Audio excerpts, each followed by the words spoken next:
I'd like to call to order the August 25th, 2020 meeting of the City of West Palm Beach Historic Preservation Board. Can we please begin with a roll call? Amanda Schuyler, Here. Kristen Kellogg, Here. Dan Pickney,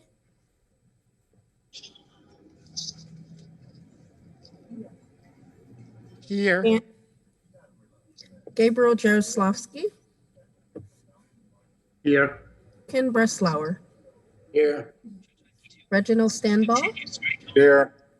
Nick Satley, Here. Keith Williams. Let the record reflect that Keith Williams is not present. Okay. So we'll now move on to approval of the agenda for tonight's meeting. Ms. Mittner, do we have any changes to the agenda as presented? I just wanted to confirm for the board and those listening in that case 2038 for 2527 South Flagler Drive, the new construction should be continued until next month. And we'll be hearing case 20-49, 2527 South Flagler Drive for the ad valorem pre-construction rehabilitation project. So if we could include the continued portion in the motion, that would be great. Okay, great. So that you're basically, I'm sorry, you're saying to recognize that as a modification from what was originally posted? Yes, please. Okay, sure. Do we have any changes to the agenda by members of the board? If not, can we have a motion to approve with that one modification?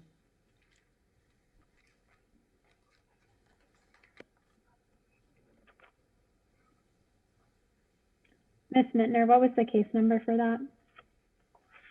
Case 20-38. Thank you. I move to approve this evening's agenda for the Historic Preservation Board with the exception of case 20-38 being continued until next month. Do we have a second? Second. All those in favor? Aye. Aye. Any opposed? Okay, motion carries. We now move on to approval of the minutes from the July 28th, 2020 meeting.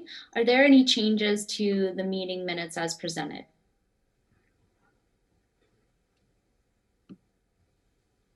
Seeing none, can we please have a motion to approve? I move to approve the minutes for the July 28th, 2020 Historic Preservation Board meeting. Do we have a second? Second. All those in favor? Aye. Aye. Any opposed? Okay, motion carries. We now move on to the report of the Historic Preservation Planner. Good evening, Frederique Mittner, City Historic Preservation Planner. I just wanted to update the board. Since your last meeting, staff has reviewed 69 level 1 applications, 4 level 2 applications, and completed 25 zoning reviews. Thank you. Thank you. We now move on to remarks by the chairperson, and I have a rather lengthy script that I need to read for the virtual public meeting setting that we have.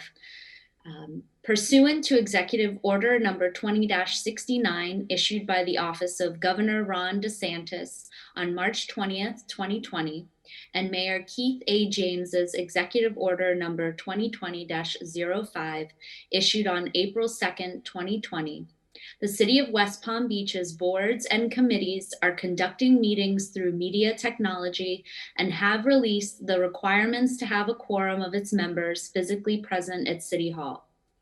On April 14th, 2020, Mayor Keith A. James issued Executive Order number 2020-09, which specifically provides the rules of procedure for conducting city meetings, including requirements for quasi-judicial hearings.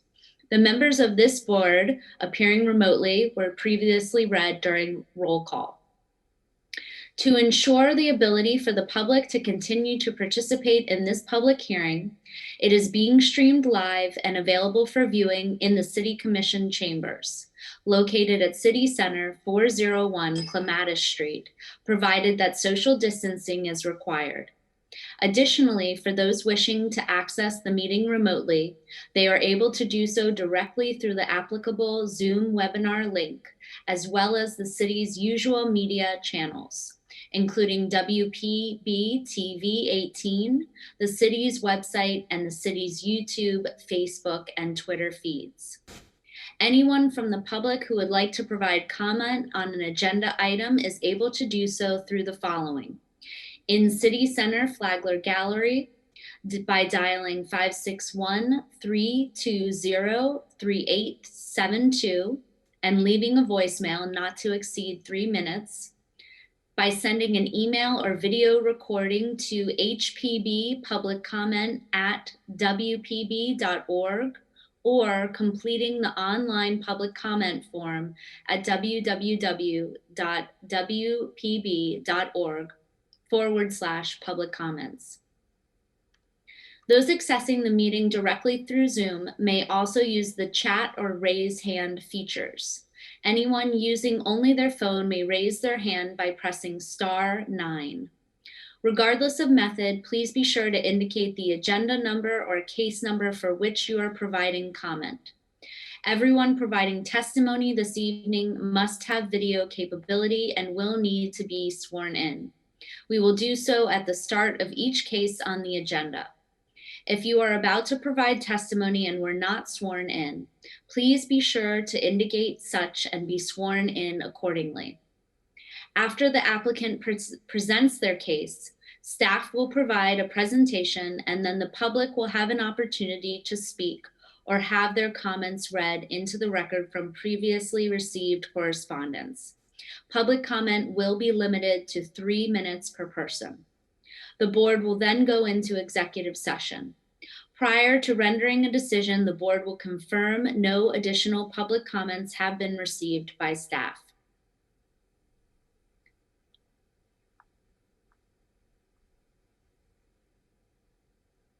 To lead into this, we need to let you know if we've had any conversations outside of tonight's meeting. So we will have a declaration of ex parte communication.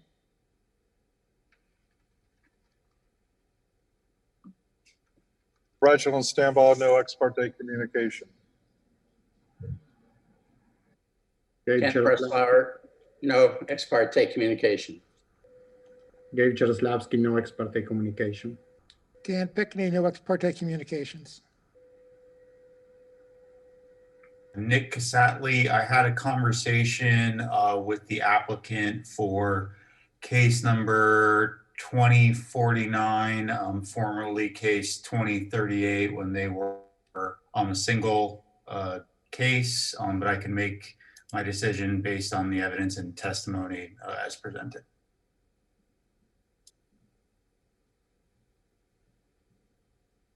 Kristen Kellogg, no ex parte communication.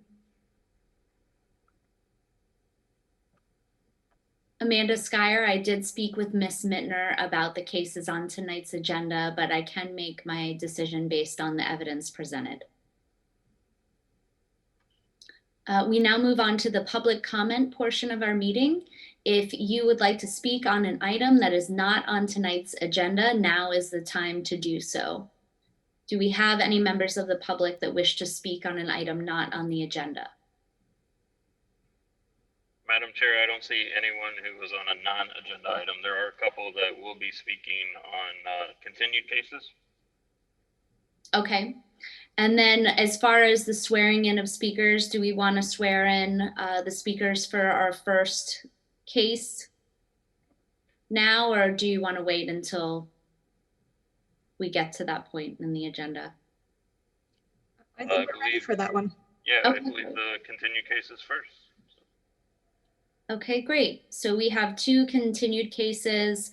We know 2038 was continued to the next meeting, but 2049, 2527 South Flagler Drive for the restoration work will be heard now. So if you are speaking on that, please raise your hand to be sworn in. Do you solemnly swear or affirm that the testimony you're about to give will be truthful? I do. Thank you.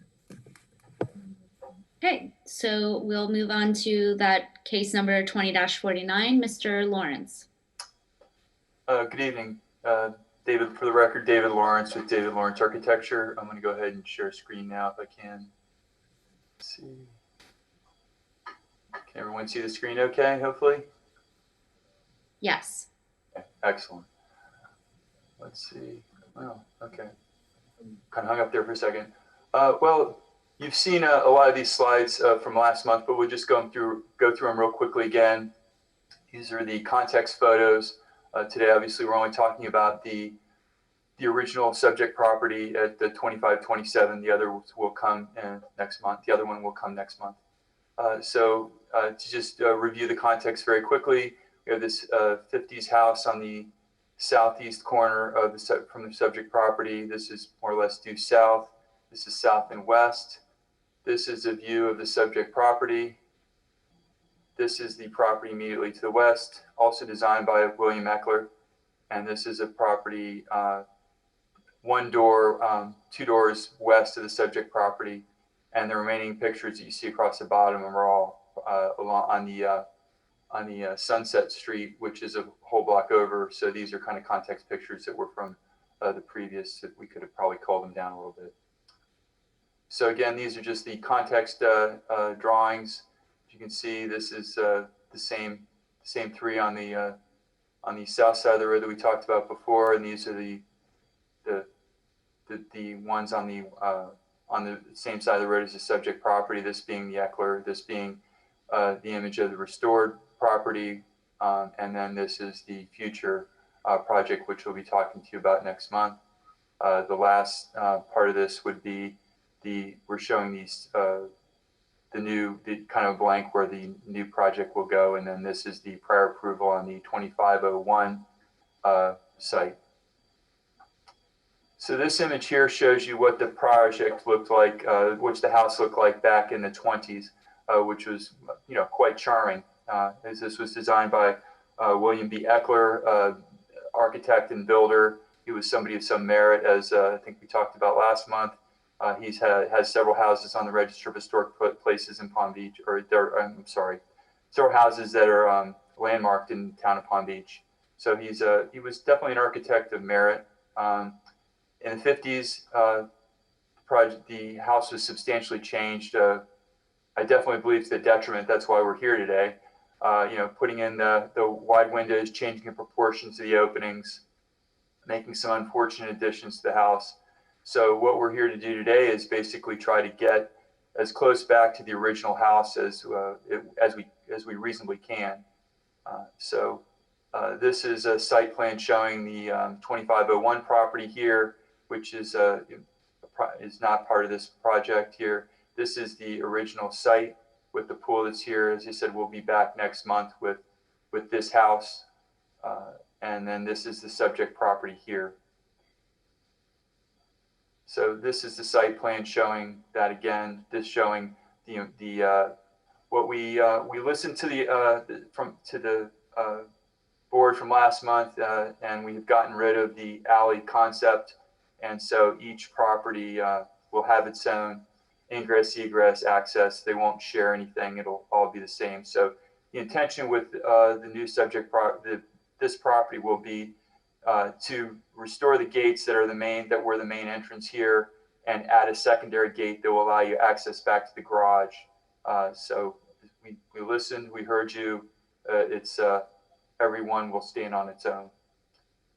So this is a blow up of that. So what we're doing is there is an existing fountain. We're restoring that and putting it into a place that we believe aligns more appropriately with the geometry of the house. This is the, over here we have some landscape walls, which will either restore or replace with like kind. Some of the pieces are in tough shape, so we'll restore the pieces that we can and duplicate the ones that we can't. So I'll talk a little bit about what we're doing to the house. This dotted line here indicates the addition that was made in the 50s that extended the dining room area. Also in the 50s, they extended the porches on this side. So we'll be removing a portion of that porch, and then we'll be replacing this middle section of the house with a small addition here. And we'll go through that in a second. I should talk a little bit about this. So we have this motor court here that leads you up to the house. So this is the existing house as it stands, as I mentioned, we're going to kind of get rid of this addition that happened in the 50s. We're going to get rid of this portion of the porch that happened from the 50s.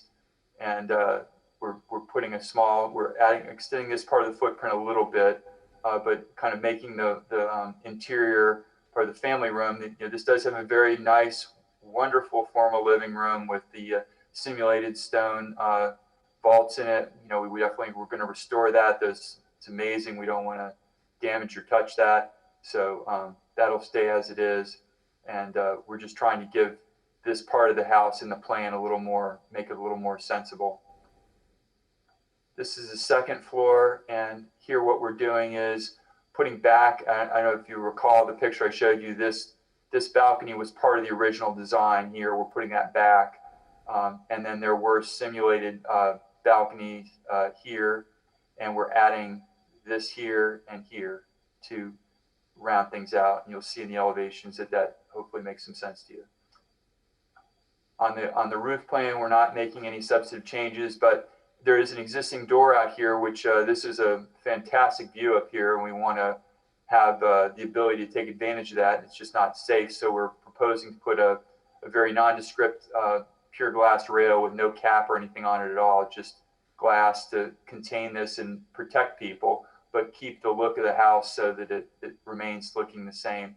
As you can see up here too, this part of these mansards were part of the 50s renovation. We're putting this back to how it was originally, and I'll discuss this in a little more detail when we get into the ad valorem application in a moment.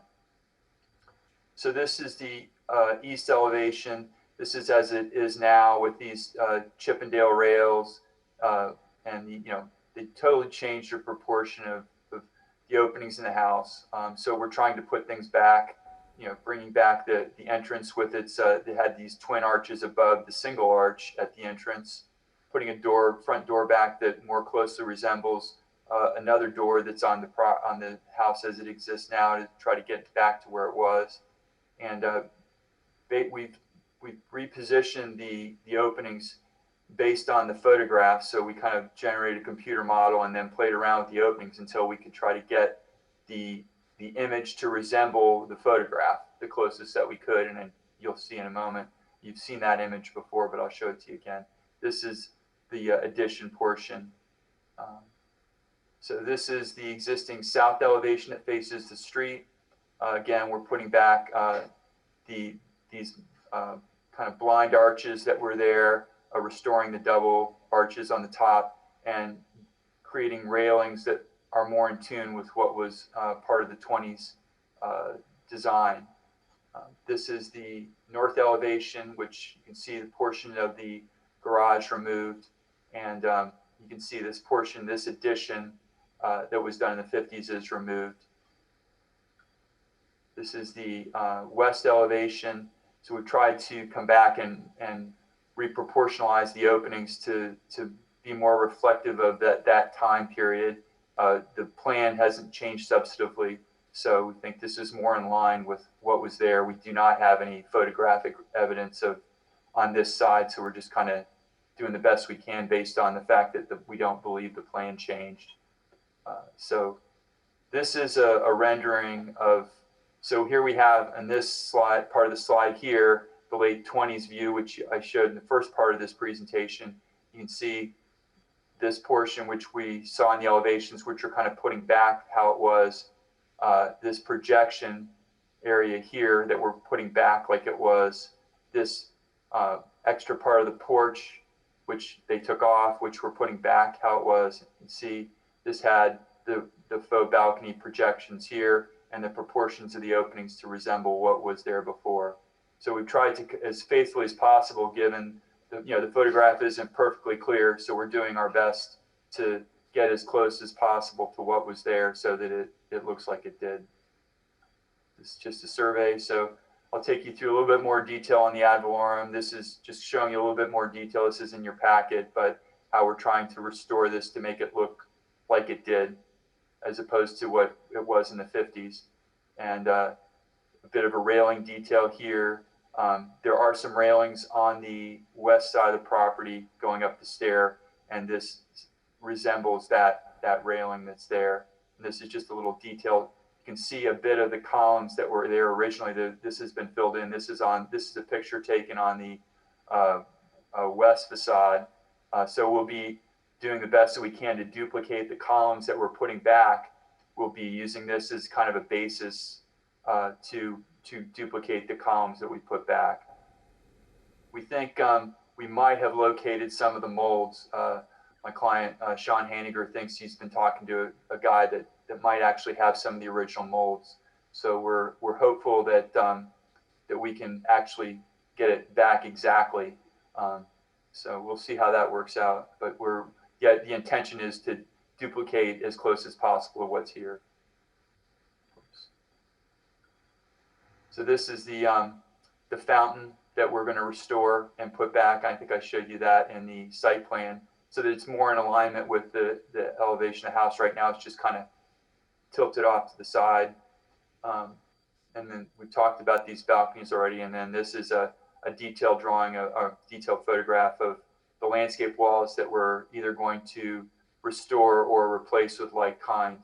And those walls will be placed along the eastern side of the property to define the edge of the pool area, deck area, from where the motor driveway comes around the east side of the property to the garage in the back. So these are the gates as they exist now, and our intention is just to restore them and put them back like they were.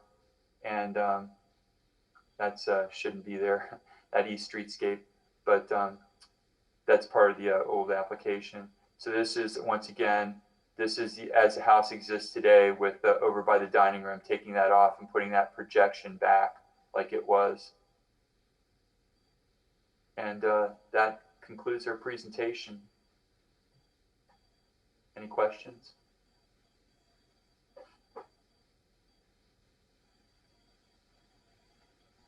I have a couple quick questions. Do you have a door manufacturer yet, this project? We do not. The door at the front door will be a custom door to resemble let's see if I can zoom in on this a little bit. This design is similar to a door that is on the west side of the house, and it also resembles, as I mentioned, Eckler did the house to the west, and this kind of style of door resembles the house to the west. So that's been kind of our guiding principle for that. Okay, so that door will be wood, and then It's showing let's see, some of the other doors, and then the windows as being aluminum. Yes, that's correct. The French doors will be aluminum, yes. Okay, and then also the brackets that you're showing underneath the balconies, what material are those? Those will be probably cast stone or plaster. Okay, thank you. Okay.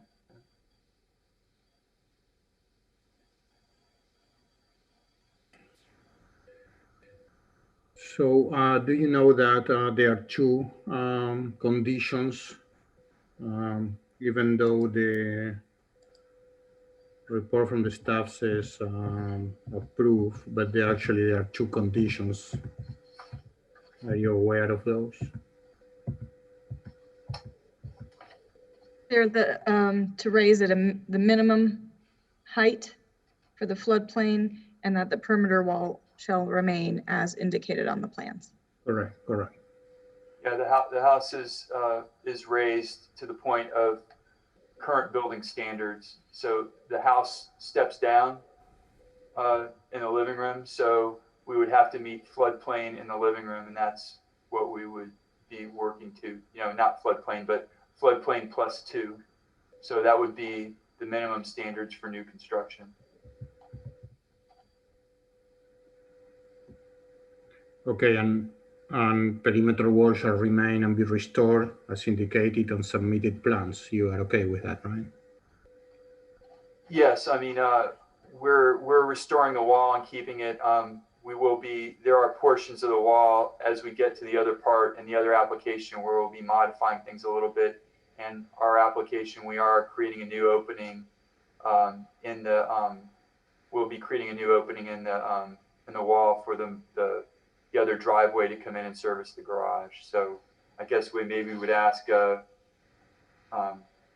the wall shall remain modified as submitted, or not really sure how we could word that, but we would hope that we'd be able to, to access that driveway. It would sure be a lot easier to have that extra opening. So. Okay, we'll talk with staff about it now. One thing that I don't have completely clear is if you are abandoning the portion of the unimproved alley. So I don't know if that is part of this application or it's going to be part of the future application, but is in the plan that you submitted. The portion of the alley that we're abandoning it's not part of this application, and it's not where we're abandoning the alley would be on the east side, close to the two lots. So we aren't proposing to abandon the alley on this part of the house. The part of the house that goes from, say, the northwest corner to where where 2501 kind of intersects it. Let me see if I can. And David, while you're pulling that up, I just wanted to clarify the alley abandonment is a zoning staff application that will then be approved by City Commission. So the portion that we're proposing to abandon is this portion over here, and the house is over here. So that'll be at a later date. It's not part of it. Yeah, she said it's not part of this application. Correct. So I think that, if we approve this application, we need to make a note, because one of your drawings says that you are abandoning the alley, and that is not part of this application. Okay.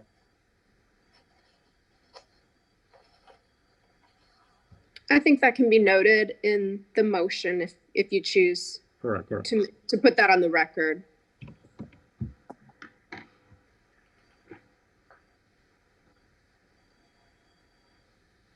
Any further questions of the applicant?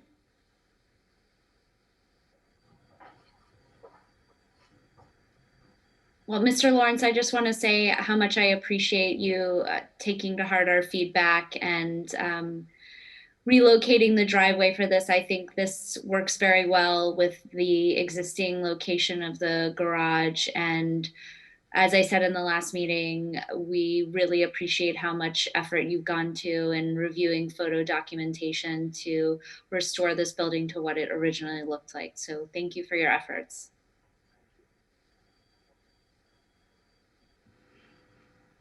Ms. Mittner?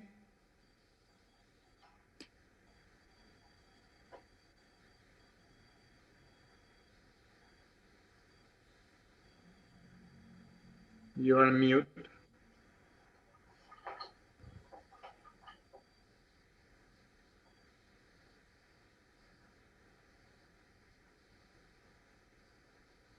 Thank you for that. I apologize. So I will just briefly go through this application. I want to point out that it is now considered case 20-49.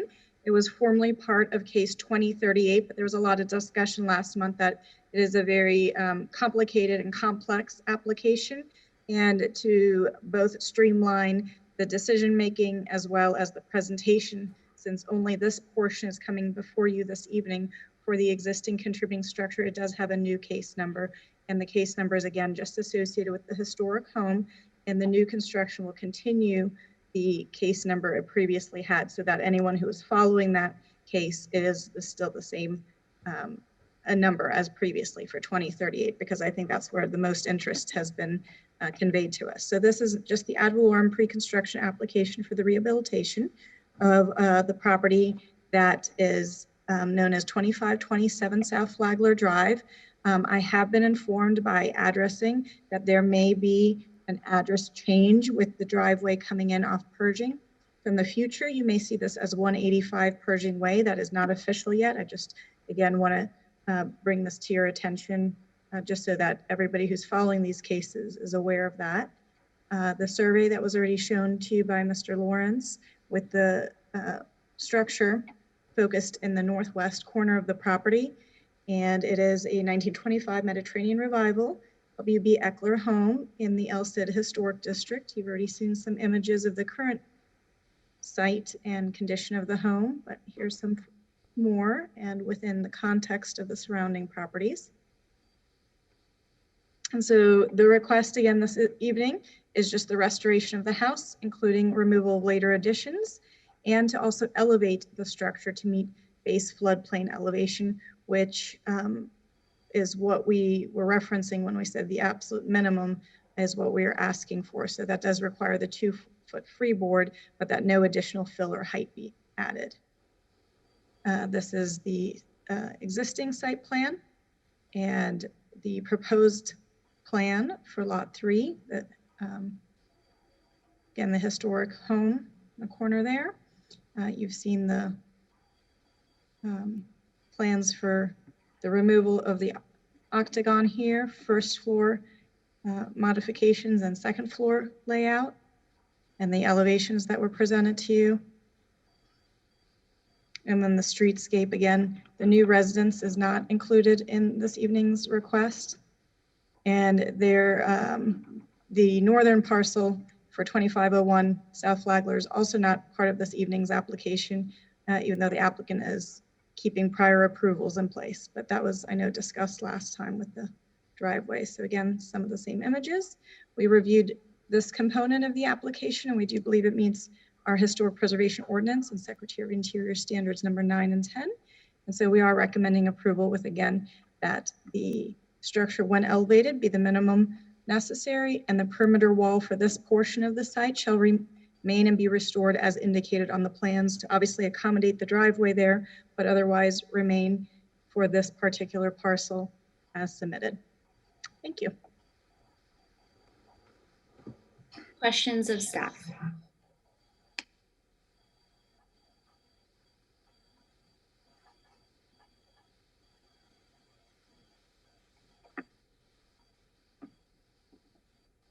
And I believe we do have some public on the line whenever we get to that portion.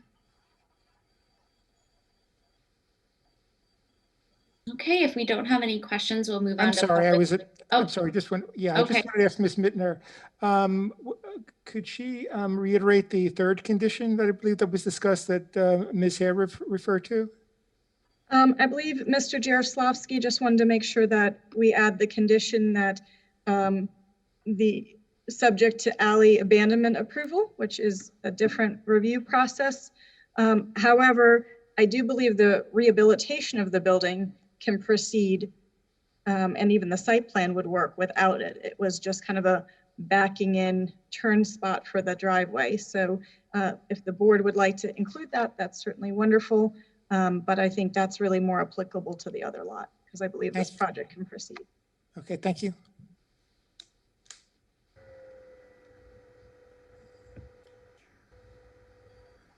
Okay, we'll move on to public comment. Do we want to swear in both of our speakers at the same time? I believe there's 2. Yeah, I think we'll do one at a time. The first will be Ms. Nancy Pullum. Okay.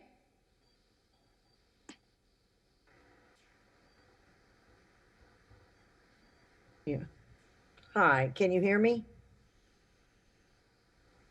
We can Hello? hear you. Okay. Can you turn on, do you have your video? I don't know how to turn it on, John. If you can guide me, I will be starting my video. Okay, here we are. Perfect. Thank you. My name is Nancy Pullum. I live on Belmont. Oh, sorry. Do you solemnly swear that the testimony you're about to give is the truth? Yes, I do. Thank you. Nancy Pullum, Belmont Road. I just have a couple of comments, a couple of questions. One is, I'm thrilled that the house is going to be restored, and it does look very attractive and in keeping with the 1920s structure. So for that, I want to say thank you. And I also want to say that any comments or questions or concerns, I hope people will understand that this has nothing to do with any individual. Historic neighborhoods evolve over time, not overnight. So it's a lot of change, and there are a lot of structures that are going on one relatively small piece of property. So that would be the only thing that I did want to say. The other thing, I have a couple of questions. One is, and just to put it out there, I've heard some discussion that perhaps, I mean, we all know that the house at the corner of Sunset and Flagler could be torn down. It's not preserved in any way. So no promise made today has to be kept tomorrow or next week or next year. Obviously, there would have to be approval for what would be rebuilt there. And there was some concern expressed by some people in the neighborhood about could that lot possibly be subdivided so as to have a Sunset Road facing home and a Flagler Drive facing home. So that it, because if we get to that point, it's almost like we're building a subdivision. So I was just curious about that. The other thing that I do want to ask about, and I would really appreciate you all doing this really with any new build or significant restoration, is in light of the FEMA requirements and the raised elevation, to make sure that we have sufficient information on containing stormwater. I am the beneficiary of a house built behind me that the stormwater is now coming on my property because it was not done properly. And although it looks like our streets are flat, they're not. There is a definite decline going down to the Intracoastal into Flagler Drive. And anytime you lift a property, that becomes the highest guy on the block. So where is that water going? To the house to the west, to the house to the east, or wherever. So that's something that I would really like special attention paid to. I didn't hear any comment about how high the elevation is going to be. It was just the minimum plus. So I don't know. And I got confused about the living room being flat, that had to be lifted. Obviously, if that's lifted, everything above it's lifted. So I guess my question is the entire house being lifted, and how high it's being lifted? And then about the storm water. And obviously the you know, we know that those are FEMA requirements. We know you can't get insured without it. We also know that there's a tipping point for a certain percentage of treatment to the house that does kick that in. And we also know that Mr. Tenson's house, which is immediately to the west, probably couldn't be built today. I mean, it probably is a non-conforming structure, given that it's practically on the property line, which exacerbates the stormwater issues. So I just wanted to put that out there. And I put out there my concern and question at some point about what could be done on the Sunset house. And I feel like it's been a wise idea to separate these things, but I want to make sure that we understand that each piece goes into a puzzle. So while the new house will be separate, and this house is separate, and the Sunset house is separate, they all combine to make a whole. And that's a lot going on that section. So with that, I say thank you. We look forward to a beautiful renovation, and would like to also request that given the problems we've had in the neighborhoods with remodeling, that particular attention be paid to keeping the site neat and tidy. We've had some overgrowth. We have an especially egregious one down on Washington Road. People still have to have the swales mowed. They still have to have their parking managed, etc. So when we get to that point, I'm simply asking whoever the site manager is to keep those things in mind. And we welcome the new and refurbished home as it is. So thank you very much. Thank you, Ms. Pullum. Yes. And Ms. Mittner, did she have a question for you at the very beginning? Yes, I'd be happy to answer that. So the lot on Sunset measures approximately 15,340 square feet. Just real rough calculations based on the survey that was part of this application that had that site. And so it would not meet the minimum requirements of 10,000 square feet each. So it is under by that, so it could not be subdivided. Okay, thank you. And Mr. Lawrence, you will have an opportunity for a rebuttal. Do you want to wait until you've heard both, or would you like to deal with each one individually?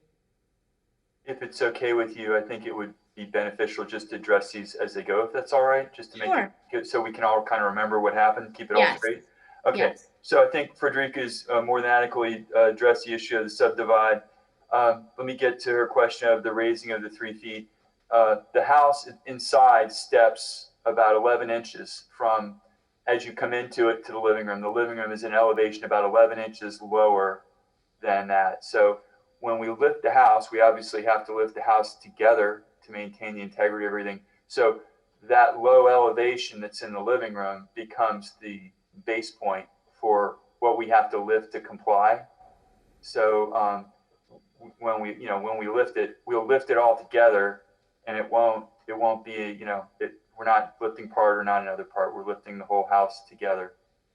So I think that hopefully addresses her concern. And as far as the stormwater goes, the city of West Palm Beach has standards for the necessity of us retaining a civil engineer who does a drainage plan. And we adhere to that, and you have to manage the water that's on your property. It's regrettable to hear that she has had some issues at her own property, but I can assure you that we'll be retaining a civil engineer who would do a drainage plan to manage the water on the property and retain it in accordance with the standards and guidelines that are set out. In this particular situation, as we know, this property, you're coming down a hill. So the most affected property is going to really be the property that we're creating to the east. And once again, we'll more than effectively manage it, but it should not have any repercussions on any property except how we manage it to the property to the east. And as far as keeping good housekeeping and everything, I agree wholeheartedly. We'll do our best. Mr. Hanger is committed to this project and making it nice and really making it a good job, and we'll do our best to manage everything. Construction isn't easy. It can be noisy, difficult. Sometimes it's hard to coordinate all the parts, but we're going to use capable people to manage all that. So we'll do our best to keep that as painless as possible. So that's all I got. Thank you. We'll move on to our next public comment for swearing in. Yes, I'm bringing in Mr. Esqueta. Just 1 second.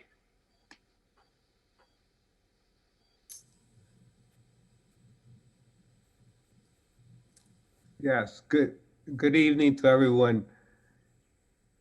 Do you solemnly swear or affirm that the testimony you are about to give is truthful? I do. Thank you. Can everyone hear me well? Yes. Yes. Yeah. Thank you for giving me the opportunity to speak. And I'd like to share the screen with a document that I have, and I think it'd be, can I have that opportunity to? Yes, at the bottom of your screen, you should see a green button that says share screen. Got it, okay. Click on that and it'll bring up a window for you, and you'll just select what you want to share. Okay, can you see what I'm sharing here? Yes. Yes. Before anything, I have to thank Ms. Mittner. She's been really, my communication with her has been outstanding. I emailed her and she's so, everything she does is so promptly, and so I do appreciate her.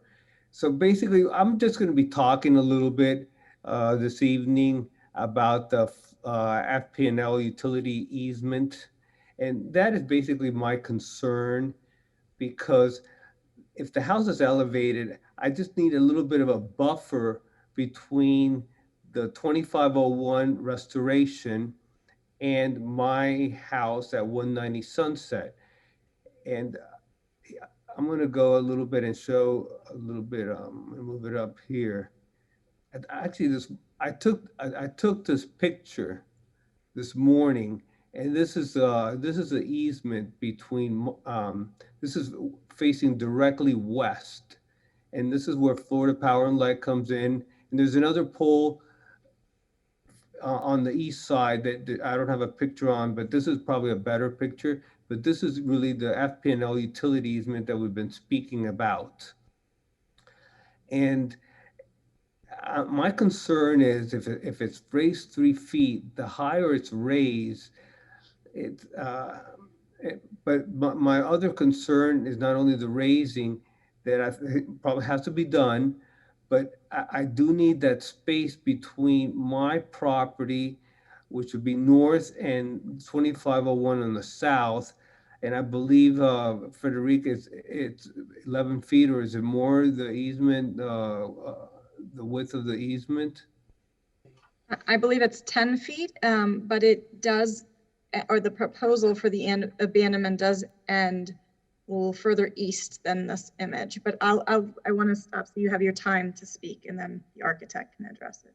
Okay, so for me, the major concern is this easement, and it's not, I wouldn't say it's abandoned, because and it's, first of all, it's not really an alley. It's really an easement.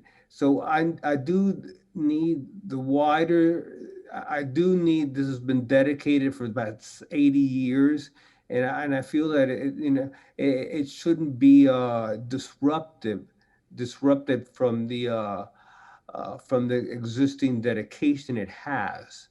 So my major concern is this easement, and this one runs. Now it's facing west, but it runs all the way east to Flagler Drive.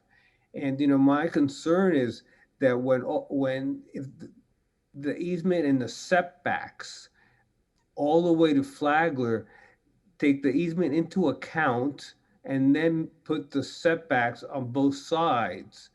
And yes, it will take square footage from the house, but it would preserve green space, and it wouldn't feel so how would you say it, so restricted, all these properties. It gives us a little bit more of a breathing room and a little more openness. So I'm really big on, so this is basically, this red here is the picture I just showed you here. This pole here would be right here. And then there's another pole there.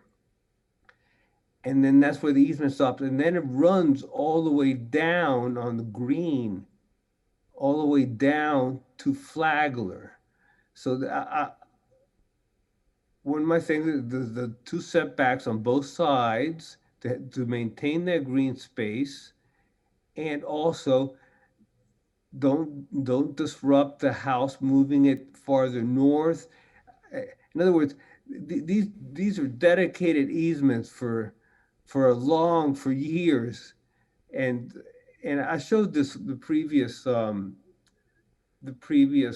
meeting, the bottom one. This one would be the easement up here, and then this would be the other dedicated, and this would be the other easement, this green here that goes all the way to Flagler. I just think it shouldn't be disrupted, and because of the years it's had, and the other part is maintain what we have today, and this has been dedicated, and and that would be my major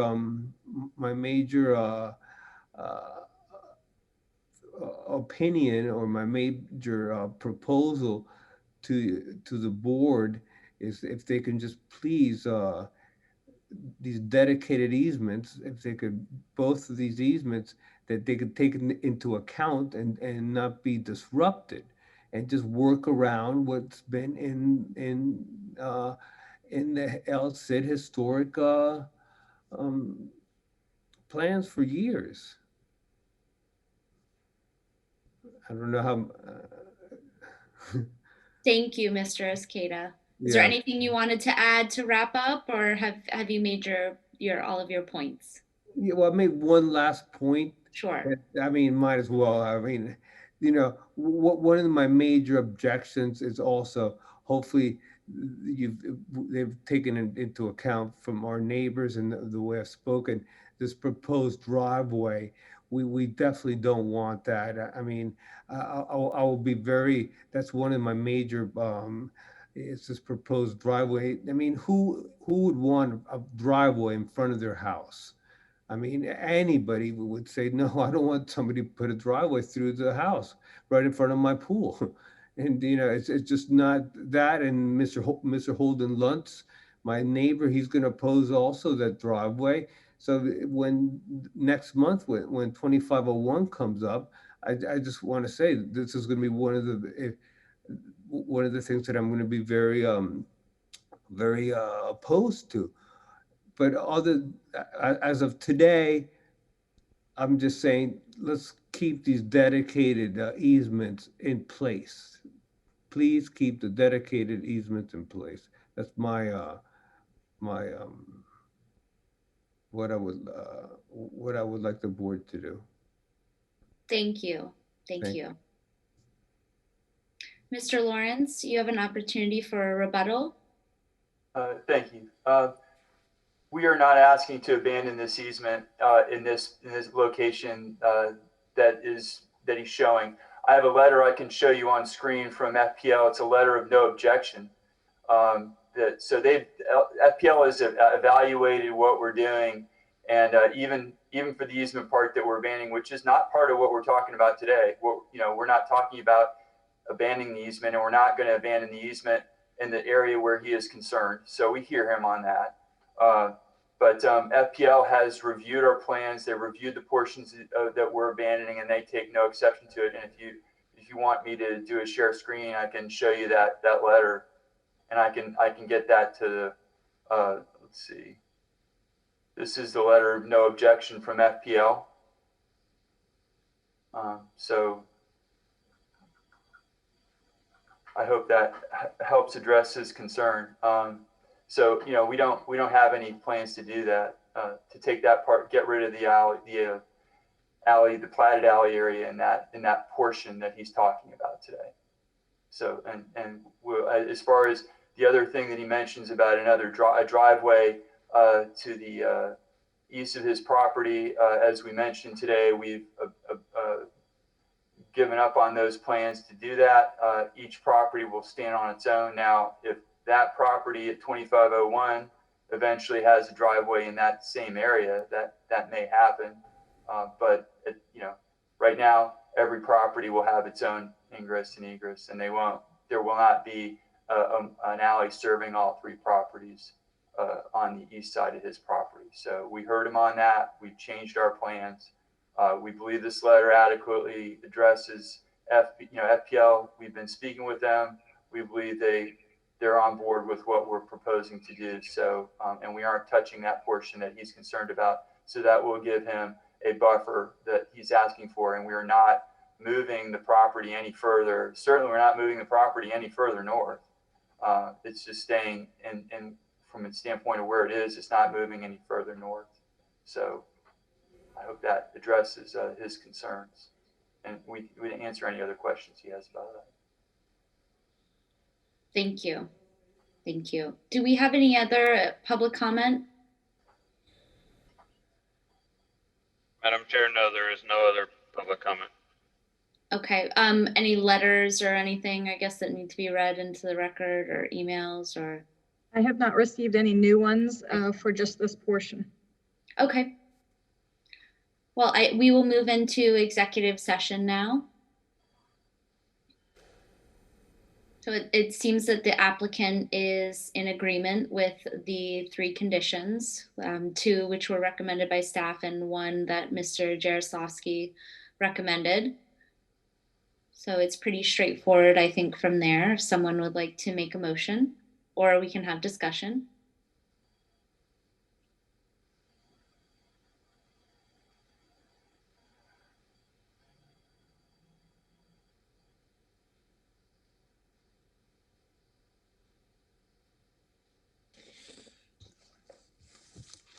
I move that the Historic Preservation Board approve application number 40-49, which was formerly application number 20-38 for alterations and additions in accordance with the standards set forth in section 94-49 of the city zoning and land development regulations. This motion is based on the testimony presented, along with the application submitted in the staff report, which constitute competent, substantial evidence.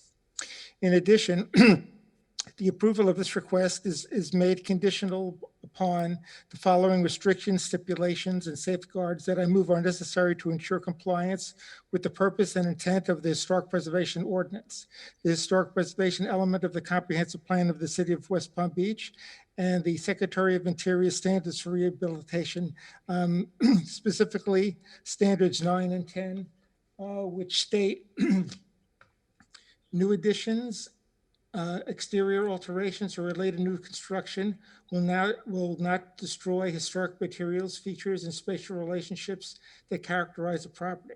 The new work will be differentiated from the old and will be compatible with historic materials, features, size, scale, and proportion and massing to protect the the integrity of the property and its environment.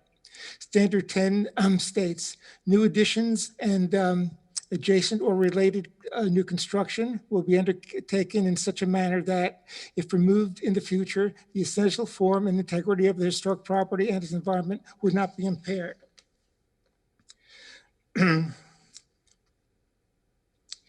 And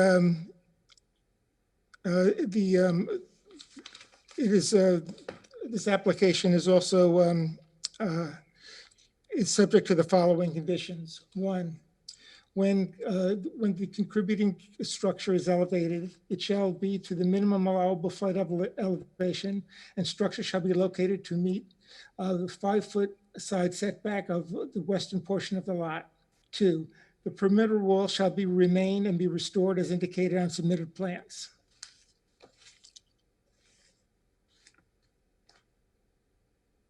And did you want to add the third that Mr. Jaroslawski recommended? Oh, Dan, you're muted. I said that's a question for the board. Okay. I could just add it then. I don't believe the applicant had an objection. It was, and okay. The board attorney was receptive to it. Okay. If you'd like to add it. Yeah, sure. So there's a third condition that the application will be subject to the alley abandonment approval. Okay. Do we have a second? Second. All those in favor? Aye. Aye. Aye. Any opposed? Okay, motion carries. Thank you, Mr. Lawrence. We now move on to case number 20-45, 832 Avon Road. Madam Chair, actually, if we could take 19. Oh, I'm sorry. I skipped one. Sorry. Thank you. Case number 19-63A, 716 New York Street.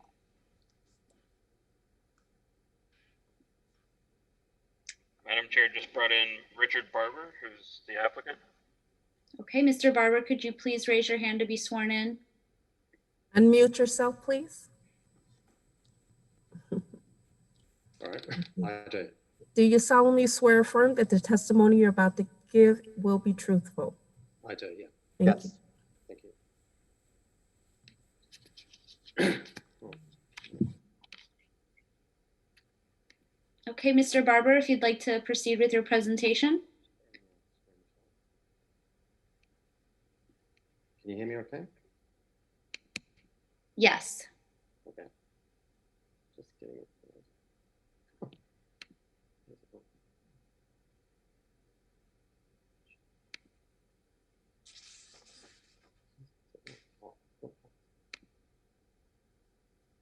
Richard, would you like me to start my presentation? Yeah, I'm just can't find my screen. If you want to start, that's fine. I'll just find my.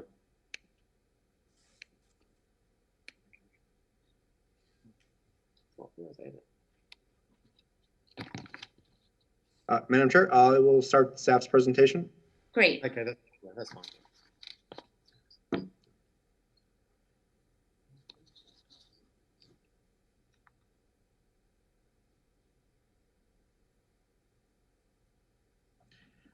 This is for new construction of a single-family house and accessory structure at 716 New York Street. Here is the project location highlighted in red. So the new construction is a single-story bungalow house of approximately 1,672 square feet with a detached accessory structure of approximately 384 square feet. And this structure is this property is located within the Grandview Heights Historic District. This is the existing site of the property. And on the left, we have the property immediately adjacent to the east. And on the right, we have the property immediately adjacent to the west.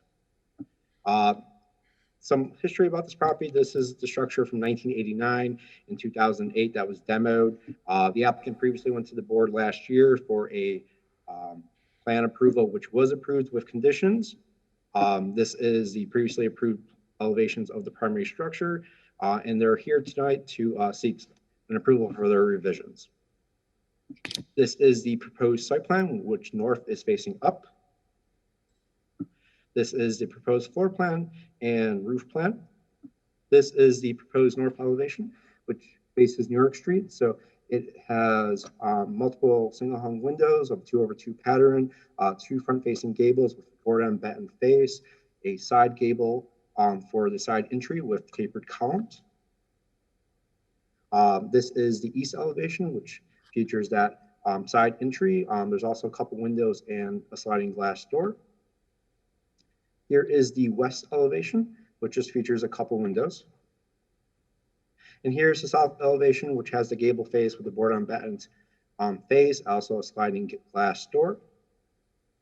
This is the floor and roof plan for the accessory structure. And these are the elevations for the accessory structure. So much like the primary house, it'll have the same type of cement fiberboard channel bevel siding, single hung windows, paired French door with side lights, as well as the board and batten face on the gable face. Here we have the streetscape. This is the proposed property right here. And the plans call for a standing seam metal roof, but the applicant also submitted a 5E panel roof. Both would be appropriate. And then they're doing the artisan bevel channel siding. This is one of the renderings that was supplied with the application. And a couple other renderings. And staff has reviewed the criteria for new construction. It does comply with the historic preservation ordinance, as well as the Secretary of Interior Standards 9 and 10. And staff has a few conditions to go along with the staff's recommendation of approval. All doors and windows shall have an external OG dimensional mutton and a white frame color. The front street facing of the primary structure shall have clear glass. All remaining doors and windows shall have clear glass flow-E coating. And then the standing seam or 5E panel roof shall have a mill finish. Thank you. Okay, so I know we went a little out of order. Was your presentation in lieu of the applicant's? Or just to buy him some time? I'm just trying to figure out how we should handle questions from the board. So it can be considered in lieu. That's up to Richard, the applicant, if he's fine with my presentation, or would like to add anything. Is there anything you'd like to add? You're welcome to. Well, I'm just saying that I've just basically redesigned the house because the original house I got wasn't quite what I wanted in the end. So I felt that this design was probably more in keeping with the area, and it's more a bungalow styled house. The biggest change I did was move the entrance to beside the driveway because I had too much hallway in the house and not enough living space. So I've rearranged the house to have a better suited house to that site, and also reduced the ADU to make it smaller. So my actual main house will be a better sized house for myself. It's got also siding now, but used to have plasters on the outside. it looks to me more in keeping with the area, and I'm very happy with this new look. That's pretty much it. It's an absolutely wonderful improvement where I think we're thrilled. I was speaking with Ms. Mittner earlier, and she was saying how pleased they are at a staff level, and I assume the board will feel the same. So thank you for continuing to work hard to get it right for the neighborhood, because this really does fit in beautifully. Thank you. Do we have any questions for the applicant or for staff? If you could specify which one you're directing your question to, that would be great.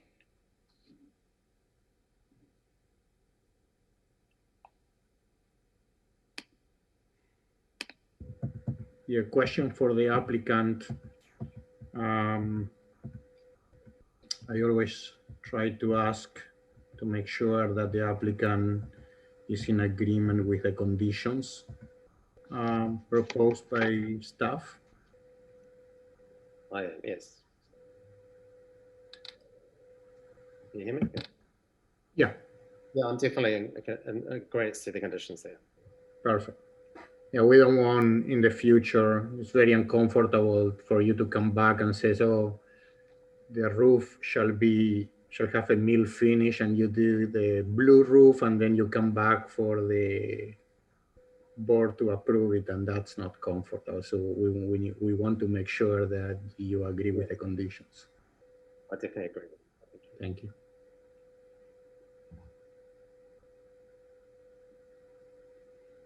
Any further questions of the applicant or staff? I would like to ask Mr. Bongraber,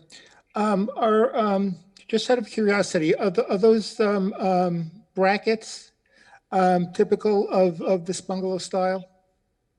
Yes, they are. So there is the property right across the street, I believe, does have brackets, and there's a few others on the 700 block. As I noted in the staff report, this house is very well in keeping with the 700 block in New York, even more so than the previous approval that the applicant had. Thank you. You're welcome. Any further questions?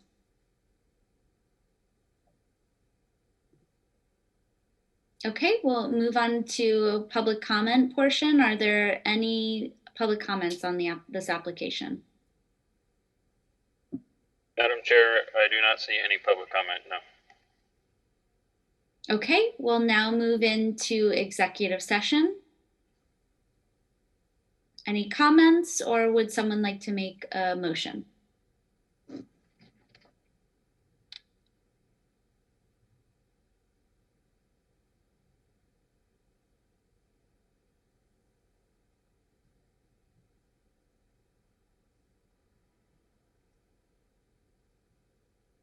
I move that the Historic Preservation Board approve application number 19-63 for new construction in accordance with the Secretary of the Interior Standards of Rehabilitation, specifically standards 9 and 10, as well as the additional criteria set forth in the Historic Preservation Ordinance, section 94-49 of the City Zoning and Land Development Regulations. The motion is based on the testimony presented along with the application submitted in the staff report, which constitute competent and substantial evidence. In addition, the approval of this request is made conditional upon the following restrictions, stipulations, and/or safeguards that I move are necessary to ensure compliance with the purpose and intent of the Historic Preservation Ordinance and the historic preservation element of the comprehensive plan of the City of West Palm Beach. The Secretary of the Interior Standards for Rehabilitation, specifically standards 9 and 10. And additional criteria set forth in the Historic Preservation Ordinance, section 94-49 of the City Zoning and Land Development Regulations. The conditions include the following. 1, all doors and windows shall have an external OG dimensional mutton and white frame color. 2, the front street facing of the primary structure shall have clear glass. All remaining doors and windows shall have clear glass with low E coating. 3, the standing seam or 5V panel roof shall have a mill finish. Do we have a second? Second. All those in favor? Aye. Any opposed? Okay, motion carries. Congratulations, Mr. Barber. We look forward to seeing the project completed. Thank you very much, everybody. Thank you. Thank you. Now moving on to case number 20-45, 832 Avon Road.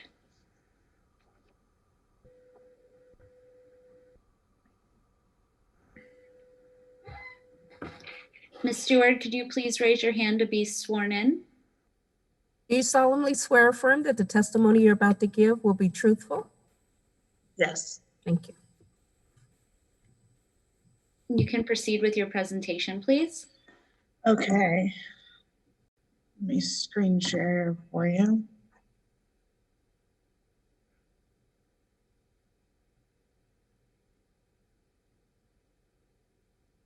So on the property on 832 Avon Road, she is trying to do a window replacement. It's simply like for like. Everything is going to match exactly the way it was before, except they're updated, obviously, with hurricane windows. Now, this is actually the manufacturer is Soft Light. They're out of Cleveland, Ohio. It's a high impact rated window. It's an aluminum vinyl clad window. Everything, all the specifications for the type of window that actually needs to go in the home, it meets in its requirements. It has the low E coating. Everything can be external or internal based on whatever specification that it is.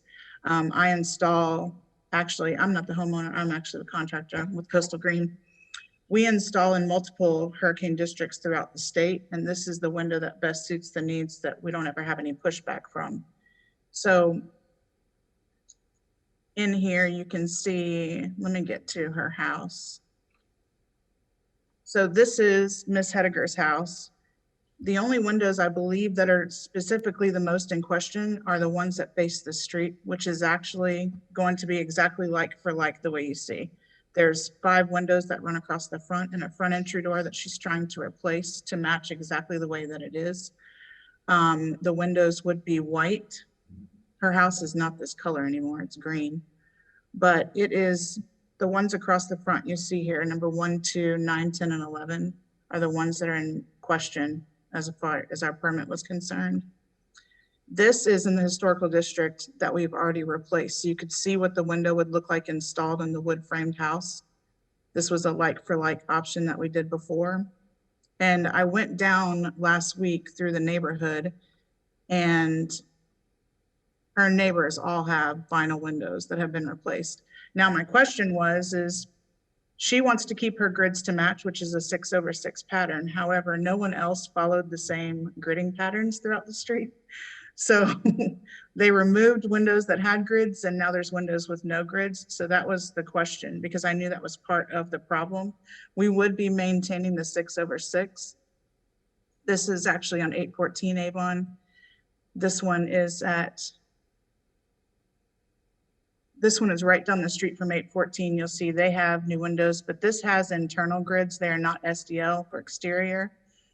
So this is a new vinyl replacement that actually is from another company, replaced the same type of windows that we do, same product. This is her direct neighbor who has a window replacement with no grids. And this is directly across the street from her house. They have the single vertical grid that's interior in the glass. It is not exterior.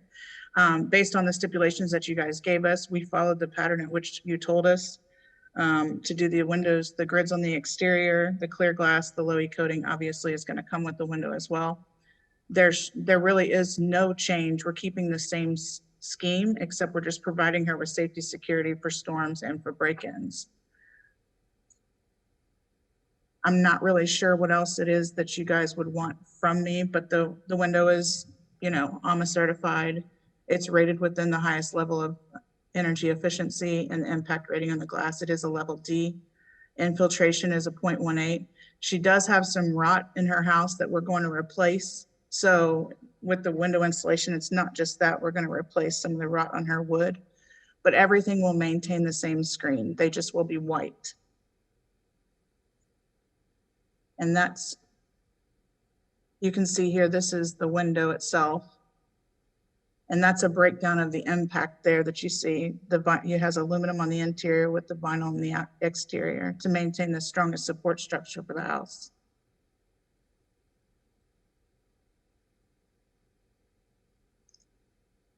But you can see these are the new windows installed in a home on a wood frame. That's in a historical district actually over here in Hillsborough County. That's inside the wood frame. Same sort of scheme that her house has with the wood floors and the wood frame. That's what the windows would look like internally. And then that is an exterior installation.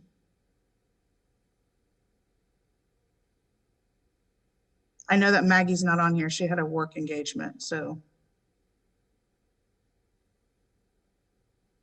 That's the only thing that we have on this proposal is just to get approval to be able to do like for like on the grids and the windows themselves.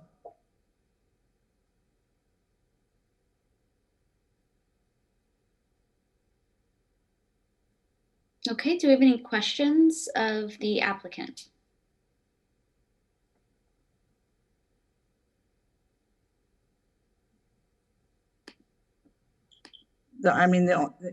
Outside of this, I didn't know if there's anything else that you guys would prefer other than, because like I said, it's like for like, there is no change. It's just going from wood to the vinyl. She does have some aluminum in there now, but it would all be going to the aluminum clad vinyl.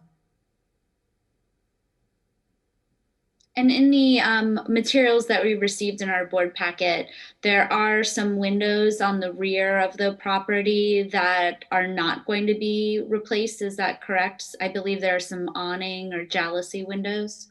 She had a structure. I actually think it's not going to be replaced because I think it's so dilapidated and so rotted. She has to have it actually a contractor address it. So it's not something that I don't think anybody's going to really want. You're not going to replace something you have to fix the structure on, you know, so we left that out of the mix. She has just asked for some hurricane protection for that zone until she gets it addressed. Okay. Okay, any further questions of the applicant? No, ma'am. Okay, thank you. We'll move on to the staff report.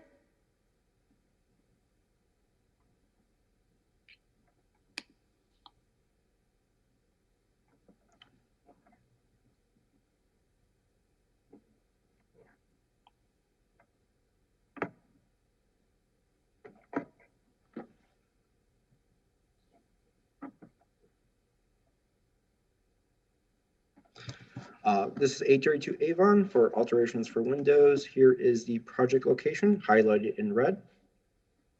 So the request for tonight is to replace 10 wood single hung windows of varying light pattern. So there's a 6/6 and there's a few 2/2 horizontal, and as well as a single wood picture window with the soft light windows Barcelona single hung vinyl impact with low E366, also replacing the front and rear entry door with fiberglass door, and installing Easy Screen Max, which is a fabric screen storm panels. And this is also a contributing property within the Flamingo Park Historic District. Here we have a photo of the existing site. So the applicant is stated that the existing windows are single hung minus the one picture window as they are wood, and proposing to do single hung and vinyl. Based on the photos that were submitted, and I did request additional photos and information proof that indicated that the existing windows are in fact single hung. Staff made a determination that these are in fact double hung windows. There's a few photos that do indicate that there may have been some brackets to hold these upper sashes in place, but the photos do seem to indicate that they are double hung. This is the floor plan as well as window type. So there is the single hung and picture window, as well as the two doors, and then the shields for the rear aluminum windows that was already mentioned. So the existing condition of the front windows, these photos are in your packet. This is an interior photo as well as an exterior photo. They do appear to be in good condition. This is the front paired window. These photos are of the same window. This one on the left is from the applicant, and this on the right is one that I took from the sidewalk. The rest of the photos here are just some miscellaneous photos and one of the doors on both of the doors that are proposed to be replaced. This is an example of some damage to the window. And as the applicant mentioned, there are some aluminum windows, which apparently that section needs some additional work, but they are using a mesh fabric storm panel for impact protection on that portion of the structure. So they are using a Barcelona product from Softlight for the single hung impact vinyl, as well as a picture window, a fiberglass door, as well as the mesh fabric storm panel that I mentioned. So per the window policy, for structures that have a mix of window dates, original or significant street facing or sidewalk facing windows shall be retained and restored. And then staff will regulate the window style of all other elevations. So as proposed, this application does not comply with the window and penetration policy, as well as the historic preservation ordinance and the Secretary of Interior standard number 6. The applicant did not provide proof that the front windows have deteriorated to the point where they can no longer be repaired. And then as well as including the sides and rear, the replacement shall match the old design. Staff is proposing a number of conditions to bring the project into compliance with standard 6. The first one is the front street facing window shall be retained and restored.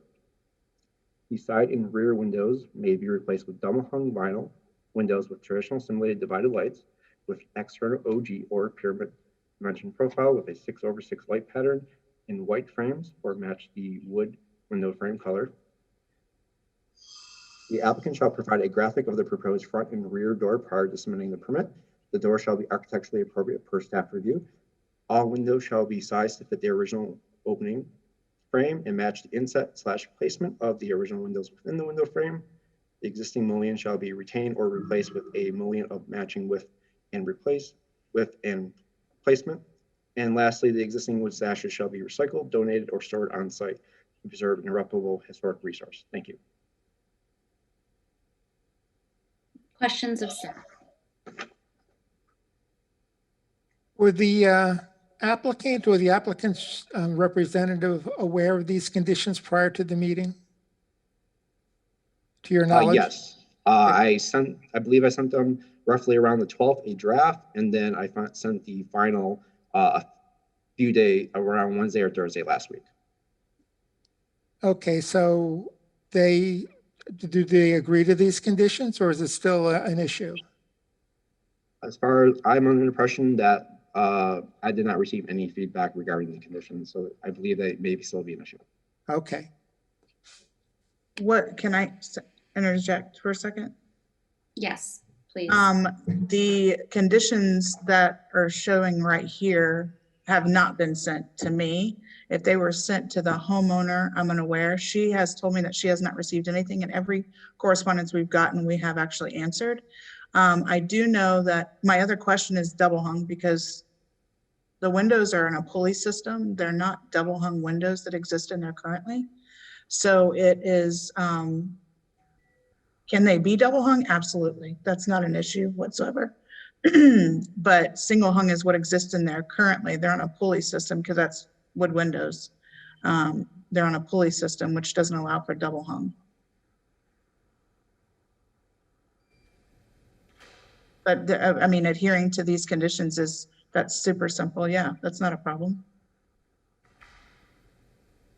Mr. Borngraber, considering that the applicant may not have been in receipt of your email or maybe have missed it, do you think we should continue to give the opportunity for her to weigh in? Or I guess that's my only concern. I know for a fact I sent it. There is a lengthy email chain where I sent the draft report as well as the final report. So I know that they received them. I made sure of that. I believe continuing probably won't be for the best. The main focus is definitely on retaining and restoring the front windows. The rest of the conditions, especially for the double hung vinyl, is open for interpretation. But a pulley system would traditionally be a double hung window. Okay, thank you. Do we have any further questions of staff? I want to make sure that the applicant or the applicant representative understands that I think that the most important condition here is that the front street facing window shall be retained and restored. So is that what you are doing currently? That is not what we were going to do because, as I was stating, she has so much rot internally on those windows that you can't fix the existing window. You have to replace and you have to rebuck her openings. All of her openings have to be rebucked. Everything has to be reset. She has termite damage through there that's extensive. So there's actually, I mean, her and I have already discussed that if the front windows could not be replaced, then we would find someone to restore them and replenish the front so that they could stay street facing. She's a single woman that lives in the home alone. She wants to make sure that she's safe. That was her biggest concern, so that she didn't have home invasion or break-ins, because she does not live there most of the year. She lives in New York a lot of times, so she's gone a lot. And her biggest thing was maintaining protection. So if the rest of the house could be addressed and we address the windows, take the windows off the front of the house and address them later and find a better suited fit for that, she's not opposed to it whatsoever. We've discussed that. It's just doing the most we can with what is available to us to allow to do. Okay, thank you. Okay, any further questions of staff? I just wanted to mention, in the event that the email from staff kind of got lost in the sauce because of its long chain, that perhaps he should, Mr. Bongraber should resubmit it to her as a separate item. Well, it sounds like he sent it twice. Is that correct? And I guess there was some response between the draft and the final copy that you sent. Is that what I'm understanding, Mr. Borngraber? Correct. Also, the applicant did reach out prior to the submission of the application, where I did provide that we would require that the front windows be retained and restored, as well as the windows should match, including that providing proof of the windows being single hung and that the vinyl should be double hung for replacing double hung windows. Is that the same email where it included the fact that they were already denied and that this meeting we could give our best efforts, but it wasn't going to work? Is that the same email? Because I did get that one.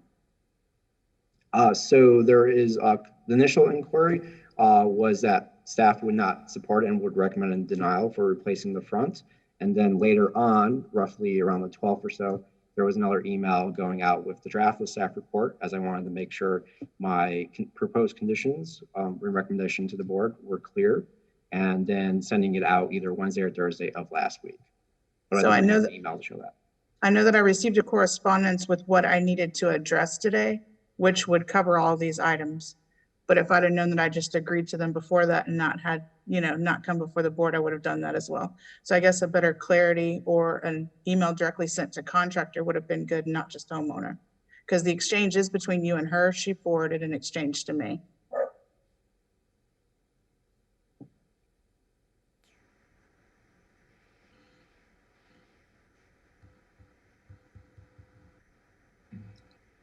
Do we have any public comment for this case? Madam Chair, I see no public comment for this item.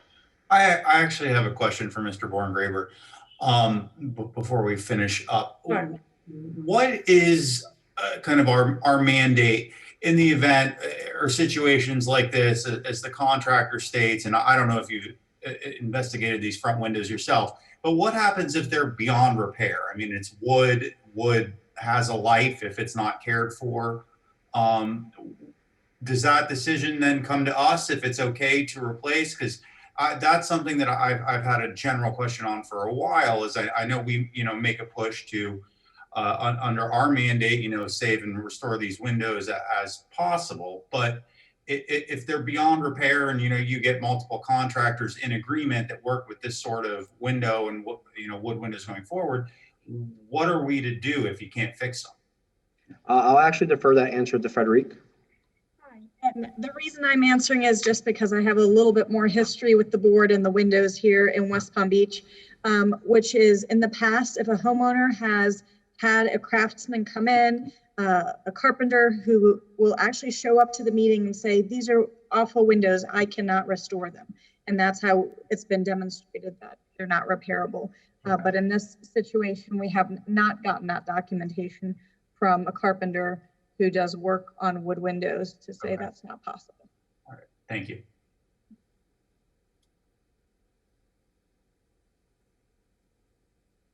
Okay, any further questions? Okay. We'll go into executive session since we do not have any public comment.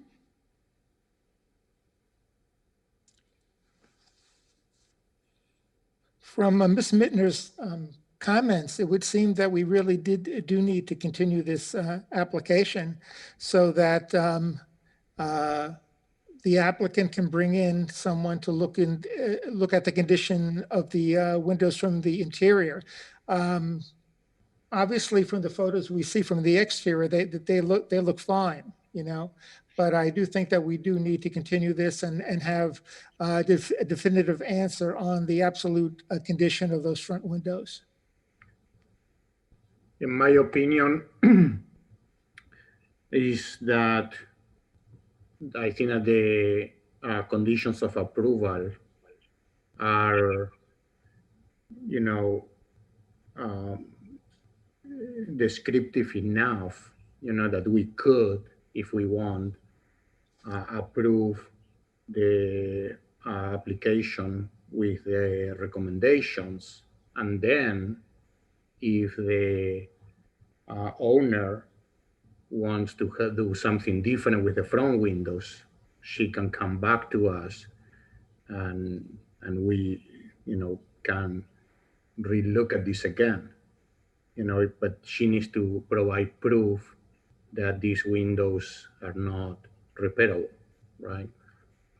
But I am not seeing why we couldn't approve the project with the conditions included by staff. I'm in agreement with Mr. Jaroslawski. I don't see any reason in the middle of hurricane season to hold up the remainder of her project for 2 windows. I'm also in agreement with Member Jaroslawski. I think from a legal standpoint, that would be fine. It does have that condition that the front street facing windows shall be retained and restored. If at some future date they discover that they are not able to be retained and restored, then they can bring an additional application to the board with further evidence to support that request. At that point, is that something that could be handled at the staff level? The front windows replacing would still come to the board. Okay. Yeah, but Can we add that as a condition, that if they are found and they provide documentation that they can't be restored, that staff can approve a replacement if staff finds that there's sufficient documentation? Would you be comfortable with us adding that as a condition? Yes. I Okay. think that in the past, an efficient way to do it. In the past, we receive letters from carpenters or specialists saying that these existing windows are not repairable, and we accepted that. But in this case, we don't have any proof that that is the reality, right? So I think we could modify that first condition, or do you think it should be a separate, Ms. Hare, do you think it should be a separate condition or just attach it onto the first condition?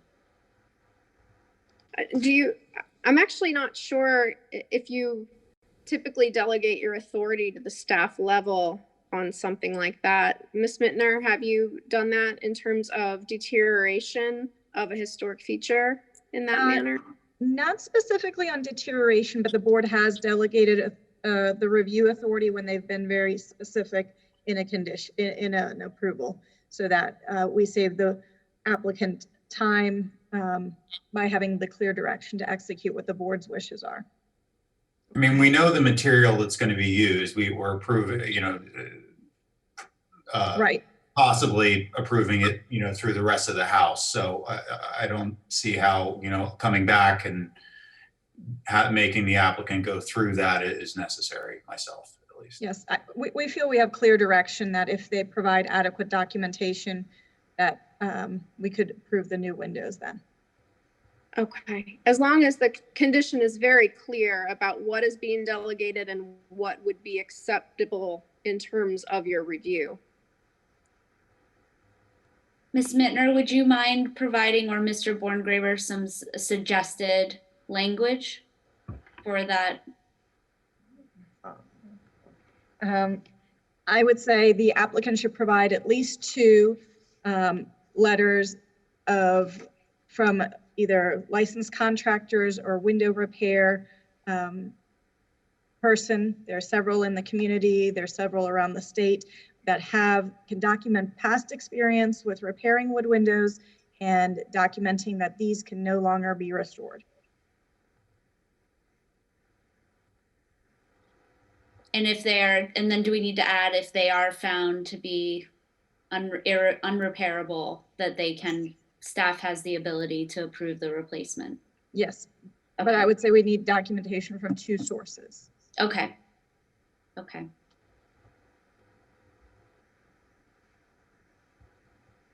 Mr. Jaroslavsky, I hope you're writing. I'm trying. Did you get all that?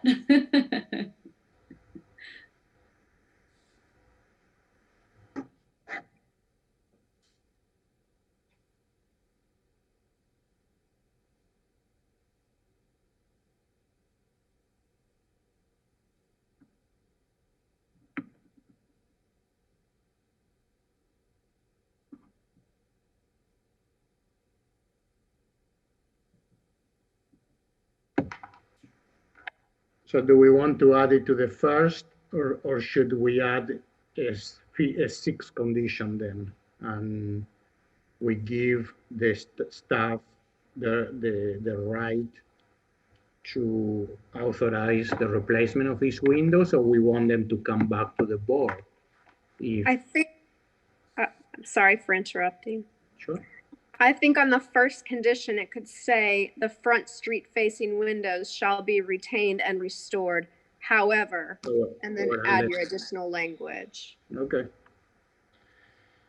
So I'll give it a try.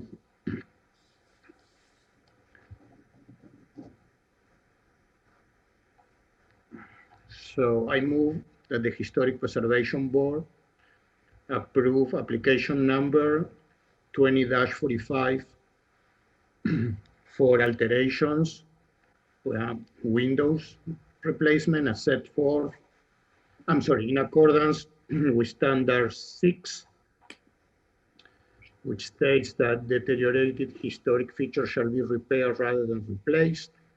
Where the severity of deterioration requires replacement of a distinctive feature, the new feature shall match the old in design, color, texture, and other visual qualities, and where possible, materials. As set forth in section 94-49 of the city's zoning and land development regulations, the motion is based on the testimony presented along with the application submitted and the staff report, which constitute competent substantial evidence. In addition, the approval of this request is made conditional upon the following restrictions, stipulations, and/or safeguards that I move are necessary to ensure compliance with the purpose and intent of the Historic Preservation Ordinance. The Historic Preservation element of the comprehensive plan of the City of West Palm Beach, the Secretary of the Interior standards for rehabilitation, the additional compatibility criteria set forth in section 94-49 of the city's zoning and land development regulations, specifically, the conditions includes the following. The front facing windows shall be returned and restored. However, if the applicant provides at least 2 letters from a licensed restoration companies stating that the existing front windows are damaged beyond repair, staff can review and authorize the replacement of these windows with similar windows for the as approved by, for the rest of the project. Second, the side and rear windows may be replaced with double hung vinyl windows with traditional simulated divided lights with an external dimensional profile with a 6/6 light pattern in white frames or match the wood windows frame color. Third, the applicant shall provide a graphic of the proposed front and rear door prior to submitting the permit. The door shall be architecturally appropriate per staff review. Fourth, all windows shall be sized to fit the original opening frame and match the inset placement of the original windows within the window frame.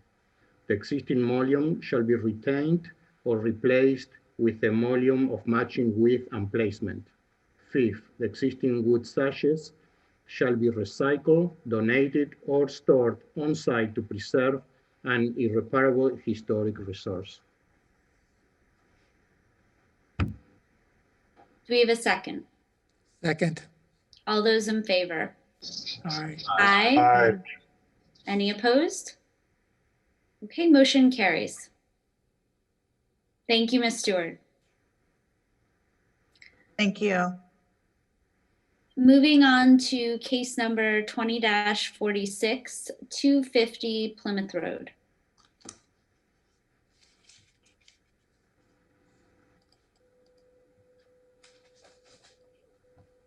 Raise your hand, unmute yourself, Ms. Cornell. Unmute yourself.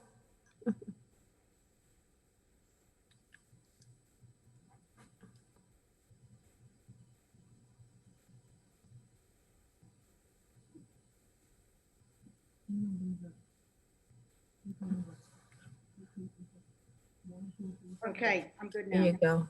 Do you And I solemnly- believe, sorry, if Go there's ahead. someone there with you that will also be speaking, if you can both be sworn in. Oh, no, just me. Okay, okay. Do you solemnly swear or affirm that the testimony you're about to give will be truthful? Yes, I do. Thank you. Do I go first? Yes, please. So 250 Plymouth, the current house there. Oh, my name is Leila Coronel. I'm sorry. And 250 Plymouth, the house that is currently there, it's completely irreparable. This is my first time in front of the board, and I not as skilled as most of the people you have. So I sent Frederick the pictures of a current condition. The house, you can almost say, has no foundation. The floor is erupted. To me, it was first time to see something to that extent. It's worse than just being abandoned. Structurally, it can't even, I don't know how it's even standing. I sent pictures showing the roof, the mold, the foundation. There is no foundation because you can see the water coming. There is some, you can see sign of roots in some location coming from the trees. And it's not contributing. So speaking with Frederick, explained to me how I have to follow the guidelines. I submitted plans and I received a response from you that the demolition has been approved. A few conditions for the new structure, I have to follow Spanish Mission. I sent it, I think yesterday, I sent it an email to Frederick, address the condition that is the height, which is number 3. I addressed number 4, which we think it was not properly sketched. And the windows, which is number 1, there is no issue over there, which I have to have clear glass, low E, casement. I have to keep the grid patterns throughout. Number 2 is the shutter should be proportioned to cover the windows, which is no problem over there. And so I corrected number 3 and 4. And you tell me, it's my first time in front of you guys, so you tell me what do you need me to, would you like to know? What can I say? Oops, one second, I can't hear you. Yes, no, that was my fault. If you wanted to share the pictures with them, or I can. Can you please, I don't know how to Yes. do that. Yes, I will pull them up for you. One second here. These are the pictures. Or is the board seeing them? No. Okay. Let me try again.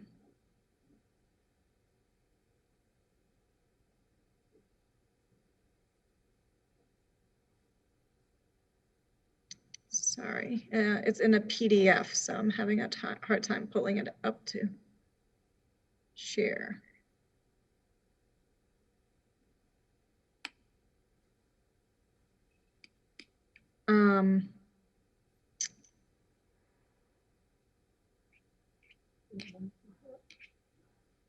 No, or email.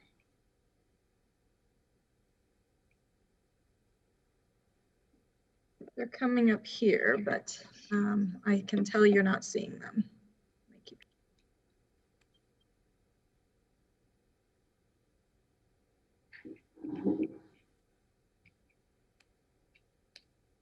Would you like me to pull them up on my computer? I would need to go email them to you because she emailed them to me today. Oh, okay. That's why they're a little late to the game, but it was just showing the deterioration of the existing structure. But yes, I apologize. They are not coming up. They were sent to me in email today.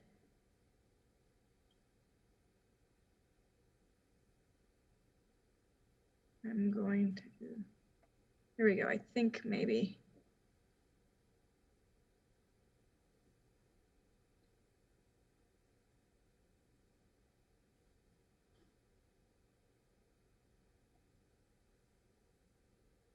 But given the property is oh, never mind, you got it.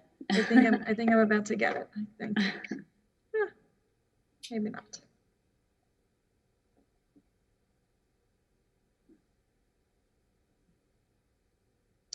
My apologies again that this is not working out. Well, I was going to say, given that it's a non-contributing property, by right, she can demolish it. Is that correct? It's not a by right, but it's certainly something that applicants are informed that they can go ahead and request the demolition if it's appropriate, if it's an appropriate new construction going in its place. Well, I think that given you've recommended approval, I think Yes. that we can trust, staff's report. Does anyone feel that they need to see those images, or is it sufficient that staff has recommended approval? I think we have consensus on that. Thank you. Thank you. I can, whenever the board is ready, I can then go ahead and share my presentation. Yes, please. Okay.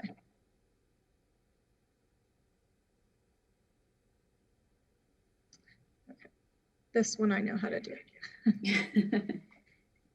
So as the applicant stated, it is a property at 250 Plymouth Road on the south side. It is in the Bel Air Historic District, and it is considered a non-contributing structure. She is asking for the demolition of this one-story non-contributing structure and proposing a two-story Met-Rev single-family house of approximately 3,163 square feet and a two-story accessory structure at the southwest corner of approximately 576 square feet. These are some images of the property from the outside. It has been overgrown for quite some time. I believe the previous owner did fall ill and was not able to maintain it over the last 5 or more years. These are the surrounding properties. Immediately to the east is this structure, front-facing garage, and then to the west, right at the corner of Olive, with a carport there. The existing structure on site, again, one story.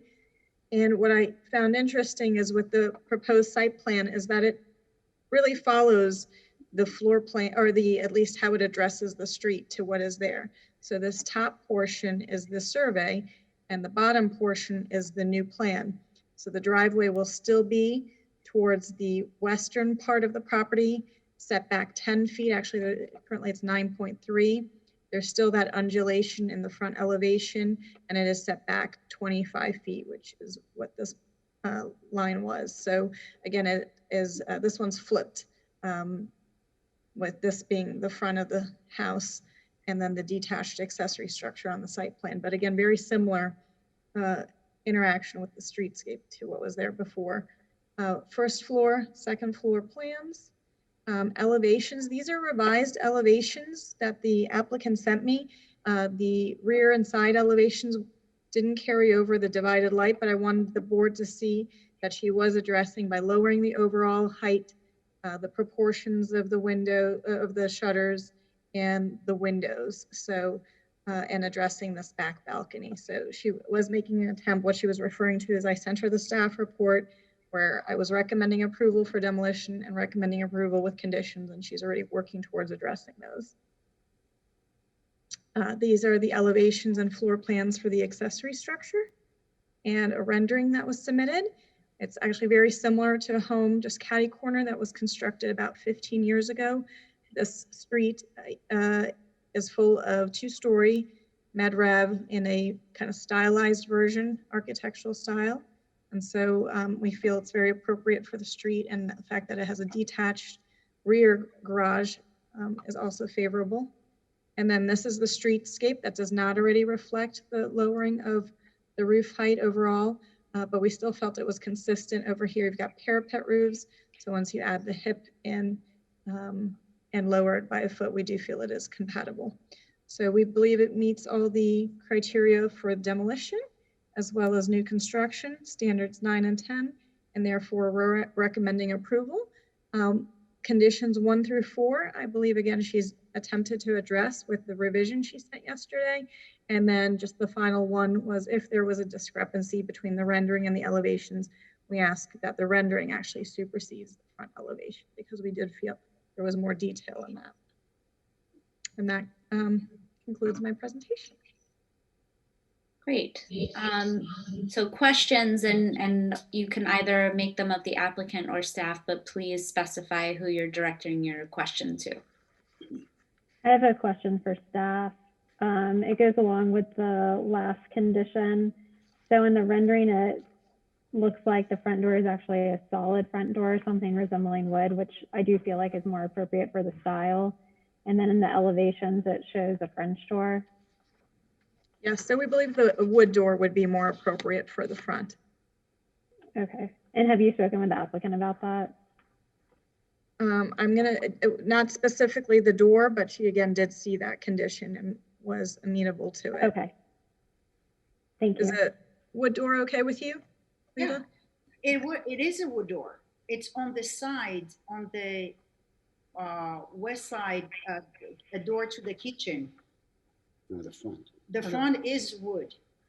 Yes. Yeah, I believe there was some concern just with the elevation you sent me, trying to address some of the other issues. This reads like I a think light. it's a mistake. I didn't notice that. I'm so sorry. No, it's a wood door. I would, no, in a Spanish home, I would never put a glass door. Right. And then I can't read the plans, but what is the width of that door, the front door? I will need to get the larger plans to read that as well. Just a minute. Thanks. Yeah. It's 8 feet tall by 42, 44. 44.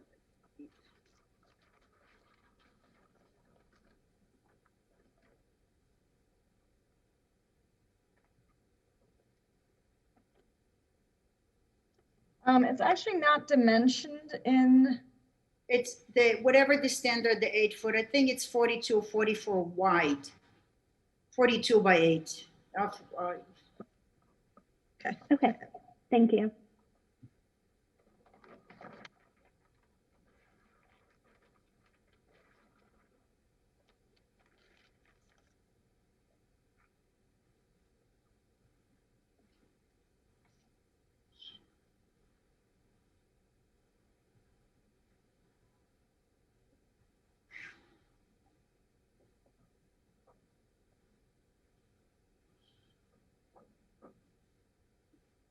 Any further questions?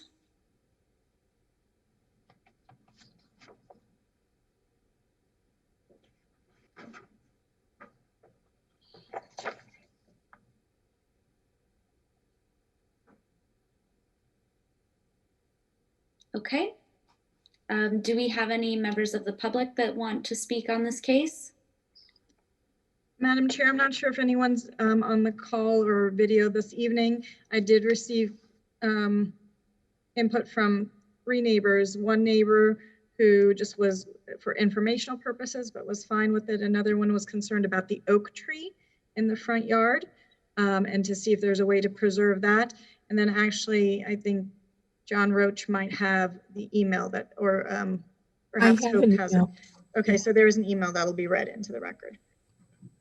Okay. This email comes from William Cronin at 315 Plymouth Road. He is in opposition of the project. He says the size of project is too large for the lot. Shouldn't be any larger than 3,100 square feet total. And that is the end of his comment. Okay. And Ms. Mittner, just to confirm, the current design meets the requirements for size, scale, and mass? Yes, it does. Okay. Okay, so we'll go into executive session. Would we like to have any discussion? I think that all of the conditions address any comments that I would have on the project. I think it's well designed. So would anybody else like to share their thoughts?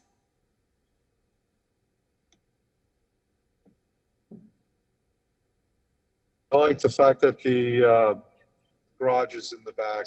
I share staff's thoughts on that, and I like the rendering, and I'm for it as is, as presented. I agree. It's really great to see a detached garage. Okay, would someone like to make a motion?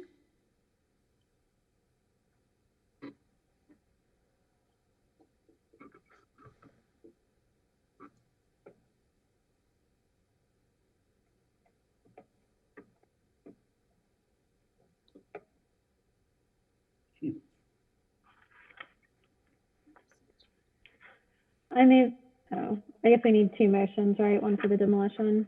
Correct.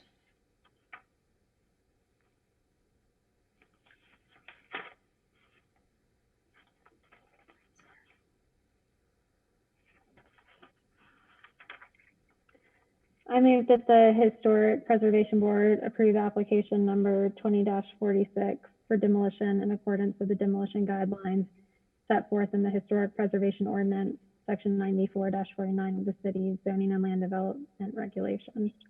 The motion is based on the testimony presented along with the application submitted in the staff report, which constitutes competent substantial evidence. Do we have a second? Second. All those in favor? Aye. Aye. Any opposed? Okay, motion carries.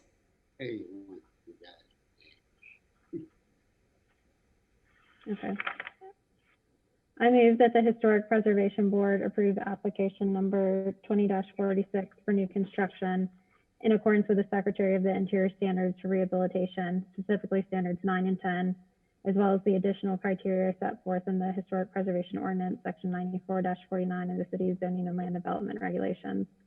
The motion is based on the testimony presented along with the application submitted and the staff report, which constitute competent substantial evidence. In addition, the approval of this request is made conditional upon the following restrictions, stipulations, and/or safeguards that I believe are necessary to ensure compliance with the purpose and intent of the Historic Preservation Ordinance and the historic preservation element of the comprehensive plan of the city of West Palm Beach. The Secretary of the Interior Standards for Rehabilitation, specifically standards 9 and 10, and additional criteria set forth in the city's Historic Preservation Ordinance, section 94-49. The city's zoning and land development regulations. The conditions include the following. 1, the windows shall feature clear glass on the front elevation and external muntins on all windows with a grid pattern. 2, the shutters shall be proportioned to cover the window opening. 3, the overall building height shall be reduced by a minimum of 1 foot, which the applicant has already complied with in the revised drawings. 4, the rear balcony shall be a simple balcony over a patio with no side supports, as the revised drawings show. 5, if a discrepancy occurs between the renderings and elevations, the rendering supersedes the elevations. This includes, but is not limited to, the front door being wood and at the width stated by the applicant. Do you have a second? Second. All those in favor? Aye. Any opposed? Okay, motion carries. Thank you very much. Thank you. She's happy. Thank you. Moving on to case number 20-47, 3210 South Olive Avenue.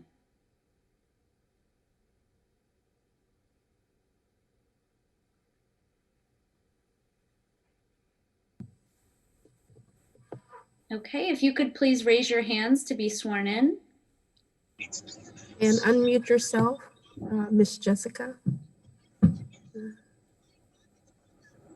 you solemnly swear or affirm that the testimony you're about to give will be truthful? Yes, I do.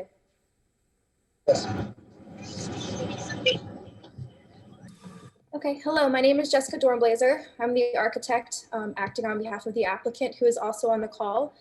He's here to answer any questions or provide any additional information, but I'm going to go ahead and start it off, and then we'll have staff chime in with their presentation as well.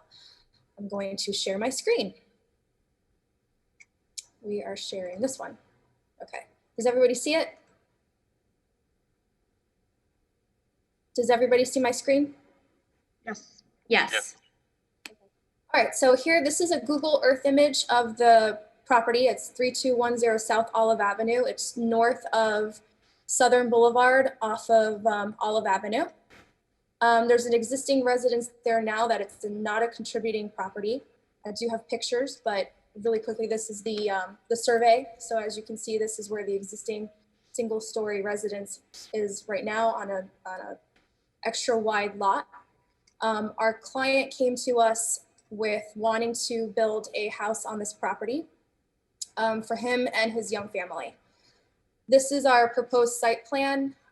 We have an existing driveway here now. We are asking to also add an additional curb cut to allow for safety to access and ingress and egress off of the site, because it's a little bit of a highly trafficked street on South Olive Avenue right there. So we thought that having this turnaround condition would allow individuals to come into the property and leave safely. The purpose of the entire property is to have more of an indoor-outdoor living space. My client really wanted a grid-like structure for his house, the layout, which we'll get into the elevations in a second, but I wanted to kind of explain why it was so important to have the layout the way that it is. So our office is providing this zoning diagram for you to see that the front of the house, this is the front entrance, is more of a public space for guests to come. And then it starts leading to the back of the house through semi-private spaces, and then finally completely private spaces in the back. He opted to have the garage in the center of the space for several reasons, but mostly for privacy and security. And he also wanted to reorient the hierarchy of space to the front door to give it more of a grander entrance. This here are several pictures of the existing property now and adjacent properties. I believe they were part of the packet that was sent to you. This is the floor plan. This is the elevations. I know you all have all of that, and I'll just get into the renderings, which kind of help give a three-dimensional view of what the proposed architecture is going to be. Our client just opted for a more contemporary, clean, simple, and classic form of architecture. Again, we wanted to have more of a grand entrance as you pull into the property. Everything is clean, simple, and white. We have some precedents that we were using from some similar houses over on Palm Beach. So a lot of white, contrasting frames for the doors and the windows, just clear transparency from the outside of the house to the inside of the house. And he really wanted to use a majority of the property, which is why we have the layout as we do. The house is here, it's kind of hard to see, but we have the pool space to the south, which would be to the right of the house as you walk by the front door. We have some backyard space as well for his children to go and play without disturbing the rest of the family. And then obviously the car park to the garage. Just make sure. So these are some of the renderings that we've provided. This is obviously the front ingress through the gate. This would be the pool area looking towards the front of the house. The one on the bottom left is looking from the driveway, the garage that's tucked into the side. And then again, a view from the garage looking towards the front gates. This is just a typical street elevation that was part of the package, just to show the contrast between our building, our representation and interpretation, and our neighboring properties. And then the door schedule that was provided. We did go back and forth with staff on how the exterior elevations look. And we went ahead and made a minor change to that. We appreciated the comments from staff. It did not make it into your packet. However, I believe it is part of staff's presentation following mine. Instead of the raised banding that we had previously, we opted to go with more of a recessed banding. We want to keep it the same color, a neutral white color, because we believe that just the shade and shadow effect of the lighting throughout the day will give the reveal a lot of dimension.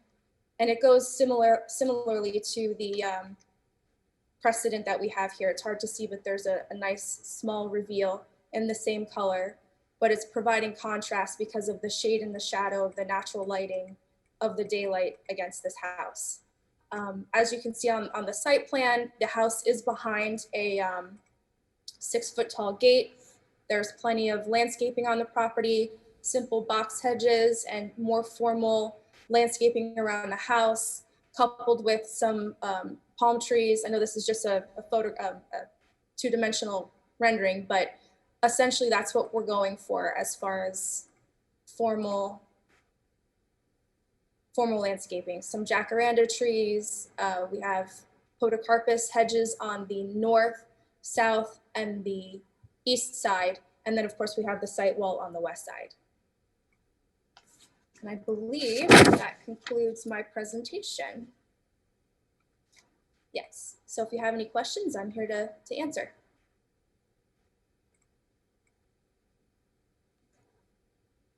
Great, thank you. Do we have any questions of the applicant?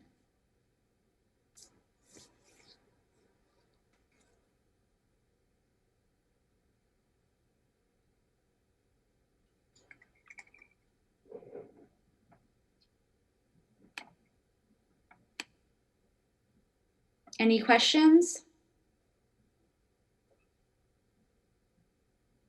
Okay, I think you covered everything in your presentation. So thank you, and we'll move on to the staff presentation.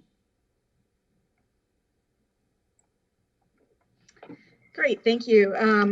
I believe the applicant really did cover most of it, so I'll go quickly through the request for demolition / new construction of a single family home at 3210 South Olive Avenue for HPB case 20-47. As she already indicated, it's on the east side of the street, and it was built in 1955, and it is non-contributing to the Prospect Park / Southland Park Historic District. As you can see, it's a very large lot, and currently the one-story home is focused towards the north side of the lot, and they are requesting demolition of that and the construction of the one-story single-family home of approximately 3,561 square feet. This is an image of the site currently. Again, there's really no architectural merit at this point or really street interaction that is preferable or enhanced or to the Prospect Park / Southland Park Historic District.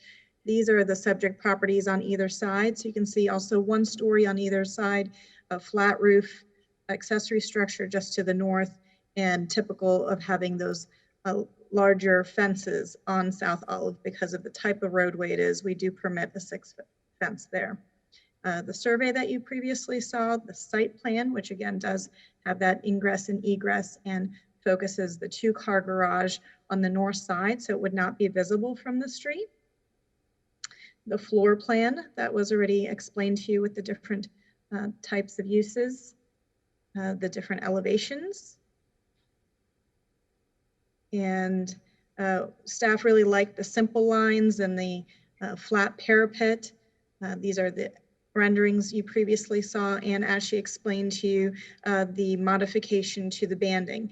And so even though this was a very classic interpretation of a contemporary structure, we wanted to tie it more into the historic district. So some of the guidance we had given the applicant was perhaps they could be taking some inspiration from a property on Monroe, which had a little bit more art moderne, or perhaps enhance the Regency components of it. But we feel by recessing this banding, it does achieve that horizontal line that you see on a contributing structure on Monroe. So we do believe the applicant has addressed any concerns, and given the streetscape, will be a good addition to that thoroughfare.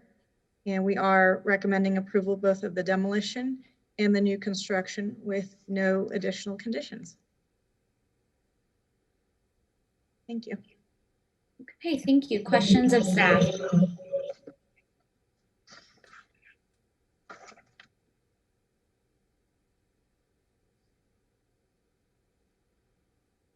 Any questions of staff?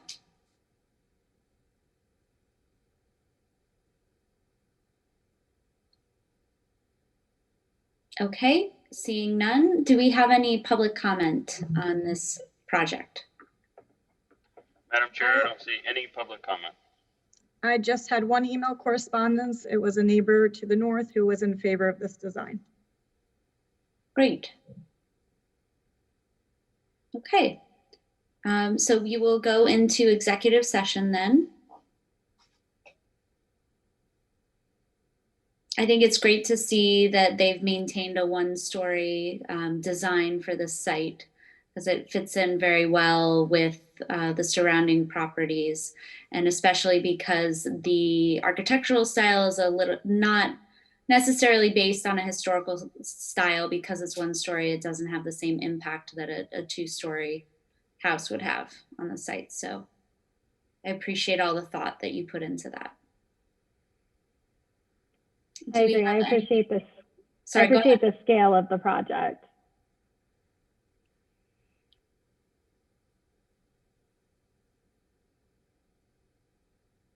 Do we have any further comments, or would someone like to make a motion? And we will need 2 motions, just like the past case.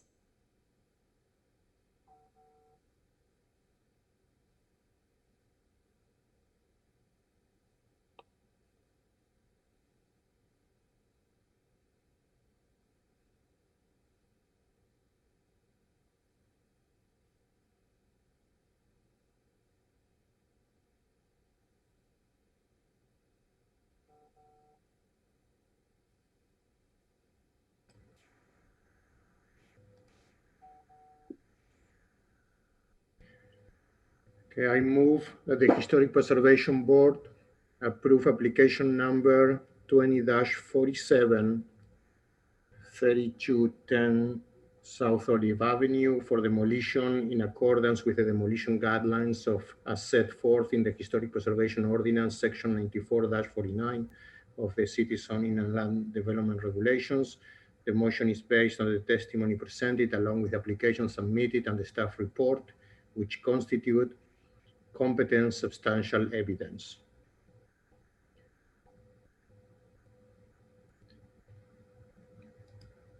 Do you have a second? Second. All those in favor? Aye. Aye. Aye. Any opposed? Okay, motion carries. I move that the Historic Preservation Board approve application number 20-47 on, again, 3210 South Olive Avenue for new construction in accordance with the Secretary of Interior standards for rehabilitation, specifically standards 9 and 10, as well as the additional compatibility criteria set forth in the Historic Preservation Ordinance, section 94-49 of the city's zoning and land development regulations. The motion is based on the testimony presented, along with the application submitted and the staff report, which constitute competent substantial evidence. Do we have a second? Second. All those in favor? Aye. Aye. Aye. Any opposed? Okay, motion carries. Thank you very much and good luck with your project. Thank you. Thank you. Moving on to our last case of the evening, case number 20-48, 509 N Street.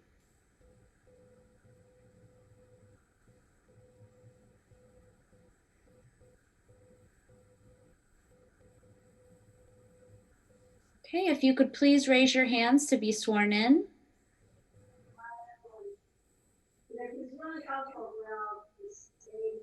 Jim, if you're testifying, could you unmute yourself? There you go. Raise your right hand, please. You solemnly swear that the testimony you're about to give will be truthful? I do. I do. Okay, thank you. So if you would like to proceed with your presentation, please. Okay. So the reason why we are requesting to have a kitchen in this secondary structure is that my wife and I plan to retire here. And in the event that we might need some assistance in the future, would like to be able to have somebody live in one of these structures that we're not in, to be able to give us some assistance. Our children are about to go to university in Miami. They're currently in North Florida due to the pandemic, but my daughter's started this semester online for FIU law, and my son has started his EMT courses here in Daytona. They'll both be in Miami come January. And also it'd be nice to be able to have them come and have a place to stay with us, holidays, summer, things like that. The reason for the large deck that you see on here, initially I was unaware that we couldn't have support columns, and that's why you see it lengthy cantilever, which we don't have the detail on. I wanted to see if we could get it approved before paying the engineers to do all the work, but after speaking to several engineers, they're telling me they're confident it can be done. The main thing we like about this neighborhood is the proximity to the city and the views of City Place South Tower, the Bank of America building, all that you can see in the backdrop. But from the existing house, you can't see any of it unless you go outside. The existing house is a single story, and it has one south-facing window, which is, I think, maybe 2 by 2 or smaller. So when you're in the house, you have views of your neighbors, or the fence is basically east and west, and the neighbor across N Street facing north. But there's actually no views at all from in the house. So if we had a deck, it would be nice space to be able to go outside and spend, we like to spend as much time outside as possible. It also allows us to create some coverage to be able to park a car under it. And we do plan on landscaping a very tall landscape buffer between the front house and the back structure.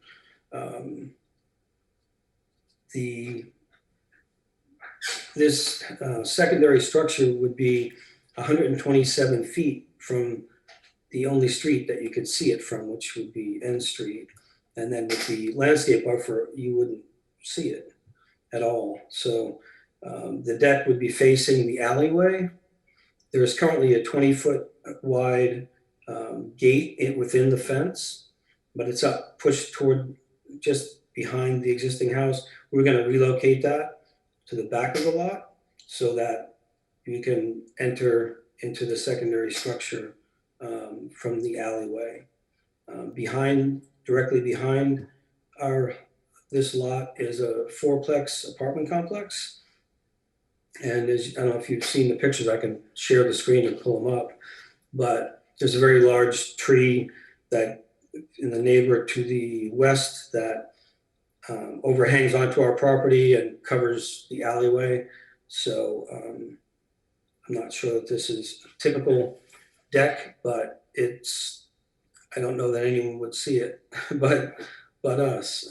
Have you seen the pictures of the existing lot? Should I share the screen or?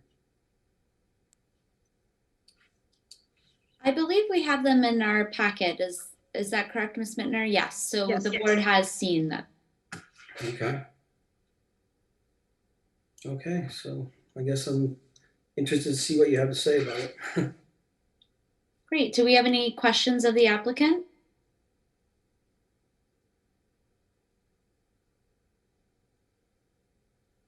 No, it seems like you did a great job covering everything. So thank you. We'll move on to the staff presentation. Okay, yes, thank you. This is a request under case 20-48 for new construction in conjunction with a Class B special use permit of 2 waivers for 509 N Street. As the applicant already indicated to you, they are very close to the downtown, including the convention center garage, townhome liners, and some of the higher residential buildings downtown. They are located on the northeast corner of the Grandview Heights Historic District. It is a non-contributing structure built circa 1919 in the vernacular style, but it has been altered quite a bit. So the applicant does want to utilize the rear part of the lot, which there used to be a structure on, and by right on a 50-foot wide lot, he could construct a 1,000 square foot accessory structure.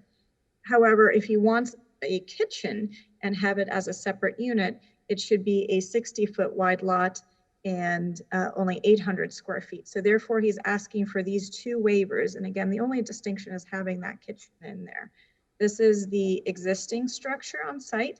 And again, back here would be the location of the proposed accessory structure. And again, a very high density portion of this historic district.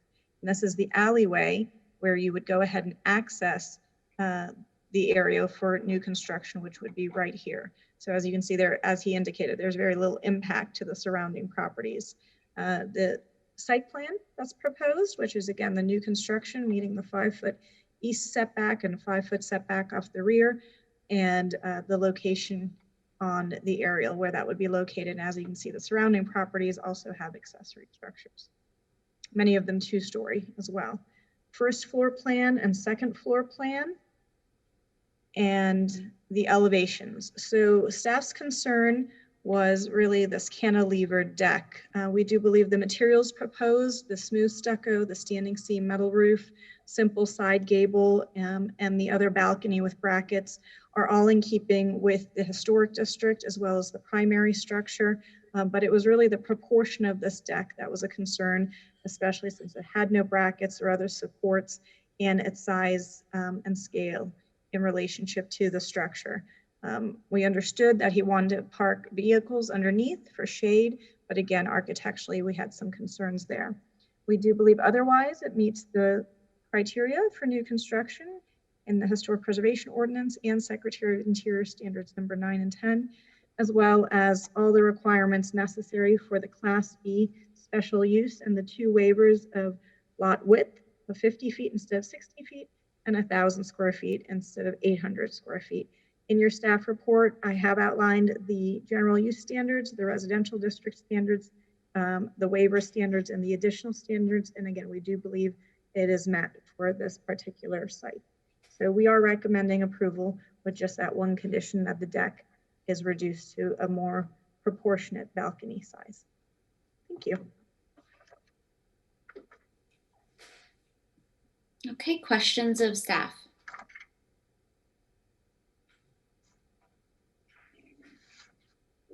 So, Ms. Midner, I believe that I read in the report that columns to support this deck are not going to be allowed, right? Yes, and so that would have perhaps helped it architecturally, but then it starts counting as 50% of the square footage under the FAR calculations, and they did not have that capability to go further. Correct. Thank you.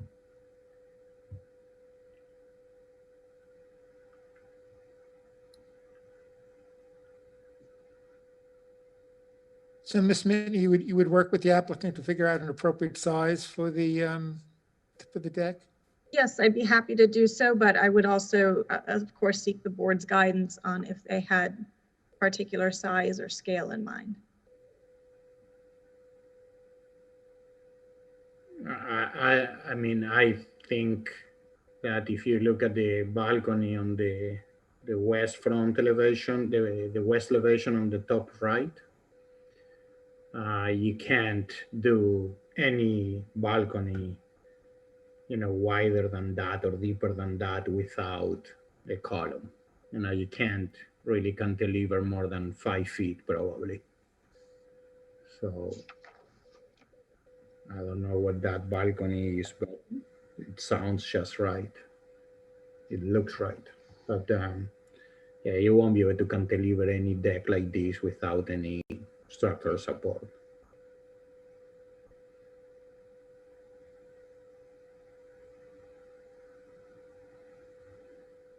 Ms. Mittner, would you like that to be part of the motion as a condition, or do you feel that that's sufficient direction? I'm comfortable with it. I did hear the applicant say that they have identified a structural solution to even achieve what is being presented here. So I didn't know if, of course, I heard Mr. Jaroslavsky saying 5-foot cantilever, but I thought it was also, I was hearing it was tied into the structural ability.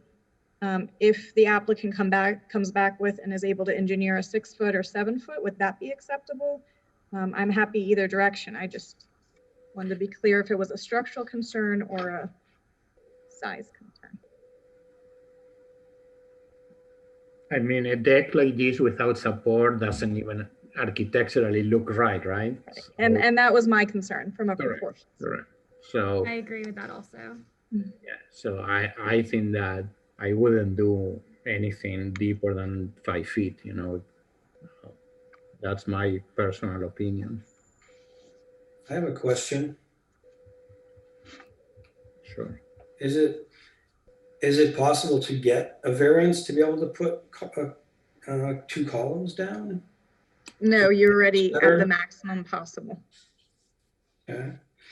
In regards to the ability to build it, the engineers we've spoke to have said that they are confident they can do it with the use of I-beams.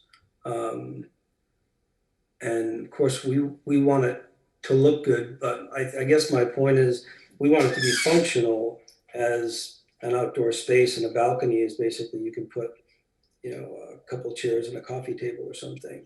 And we were looking to be able to make more use of that and get more use of the city views.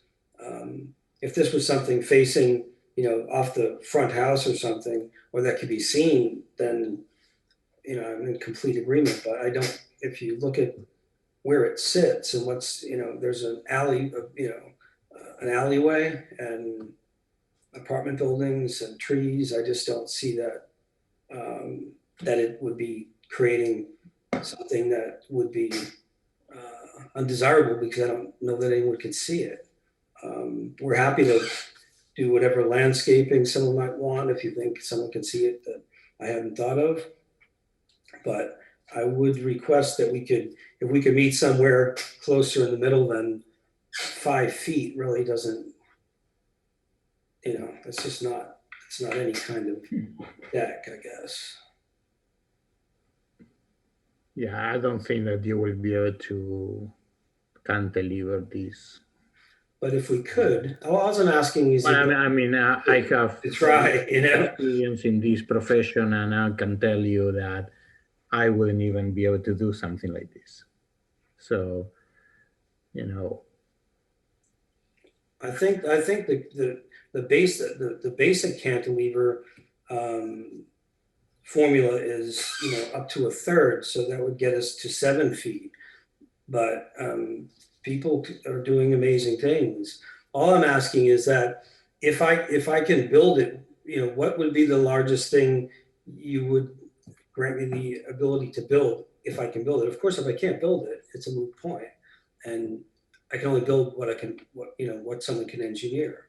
But if I can build something bigger than 5 feet, would you give me the opportunity to come back and say, oh, look, I've got, and I was told I can build it this big, but if you're saying 5 feet and this is at 17.5 feet, is there something in between that we could agree on that would give me something that, without any kind of deck out there with the city view or something, it's just not that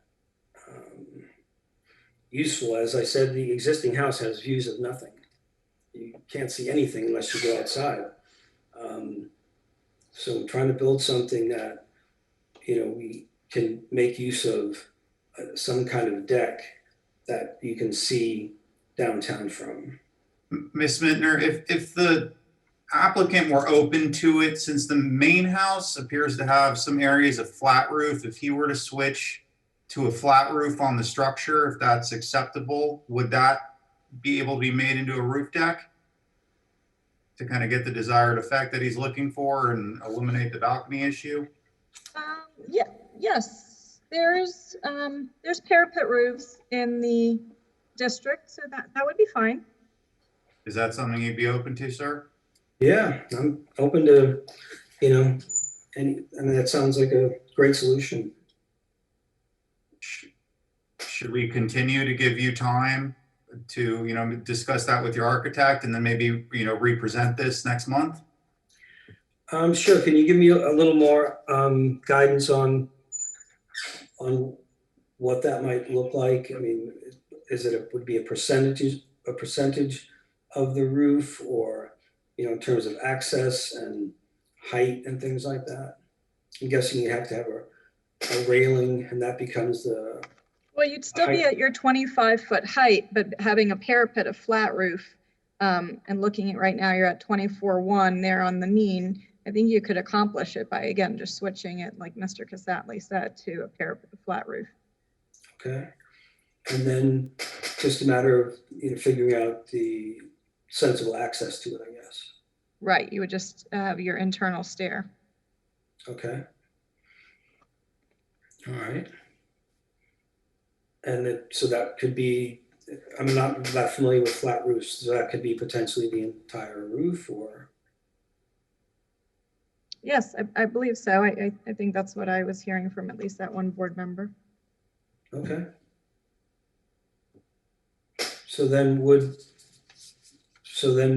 we move forward with the approval of the kitchen and the 1,000 square foot, and then come back to you with a different roof proposal?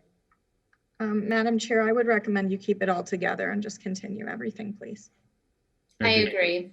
Yeah. I agree, because there might be, some changes you have to make in the overall design to accommodate the roof, so we really can't separate them out.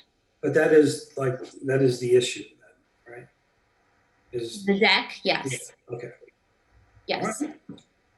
Yes. So if you are in agreement, we're happy to continue the case for a month to give you some opportunity to explore some different designs. And I know Ms. Mittner would be happy to work with you on that. Okay. Great. Great. Thanks so much. Well, thank you. Just so we follow the proper procedure, do we have any public comment on this case? Madam Chair, no public comment, no. And I did not receive any input either. Okay, would someone like to make a motion to continue?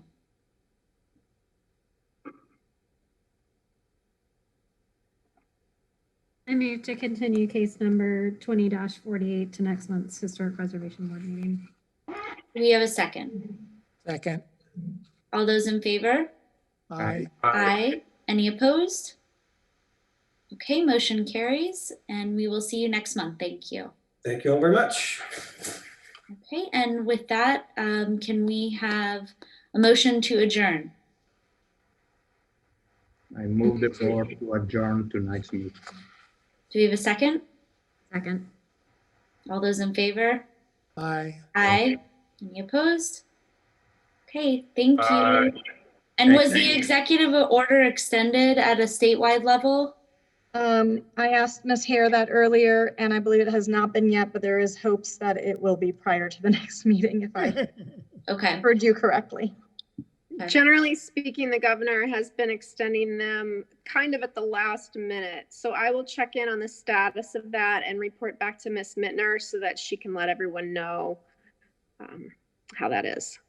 We've had like perfect attendance almost. It does make it very simple to attend. Yeah. Indeed. Okay, well, thank you. Stay safe, everyone. See you next month. Thank you. Bye. Bye.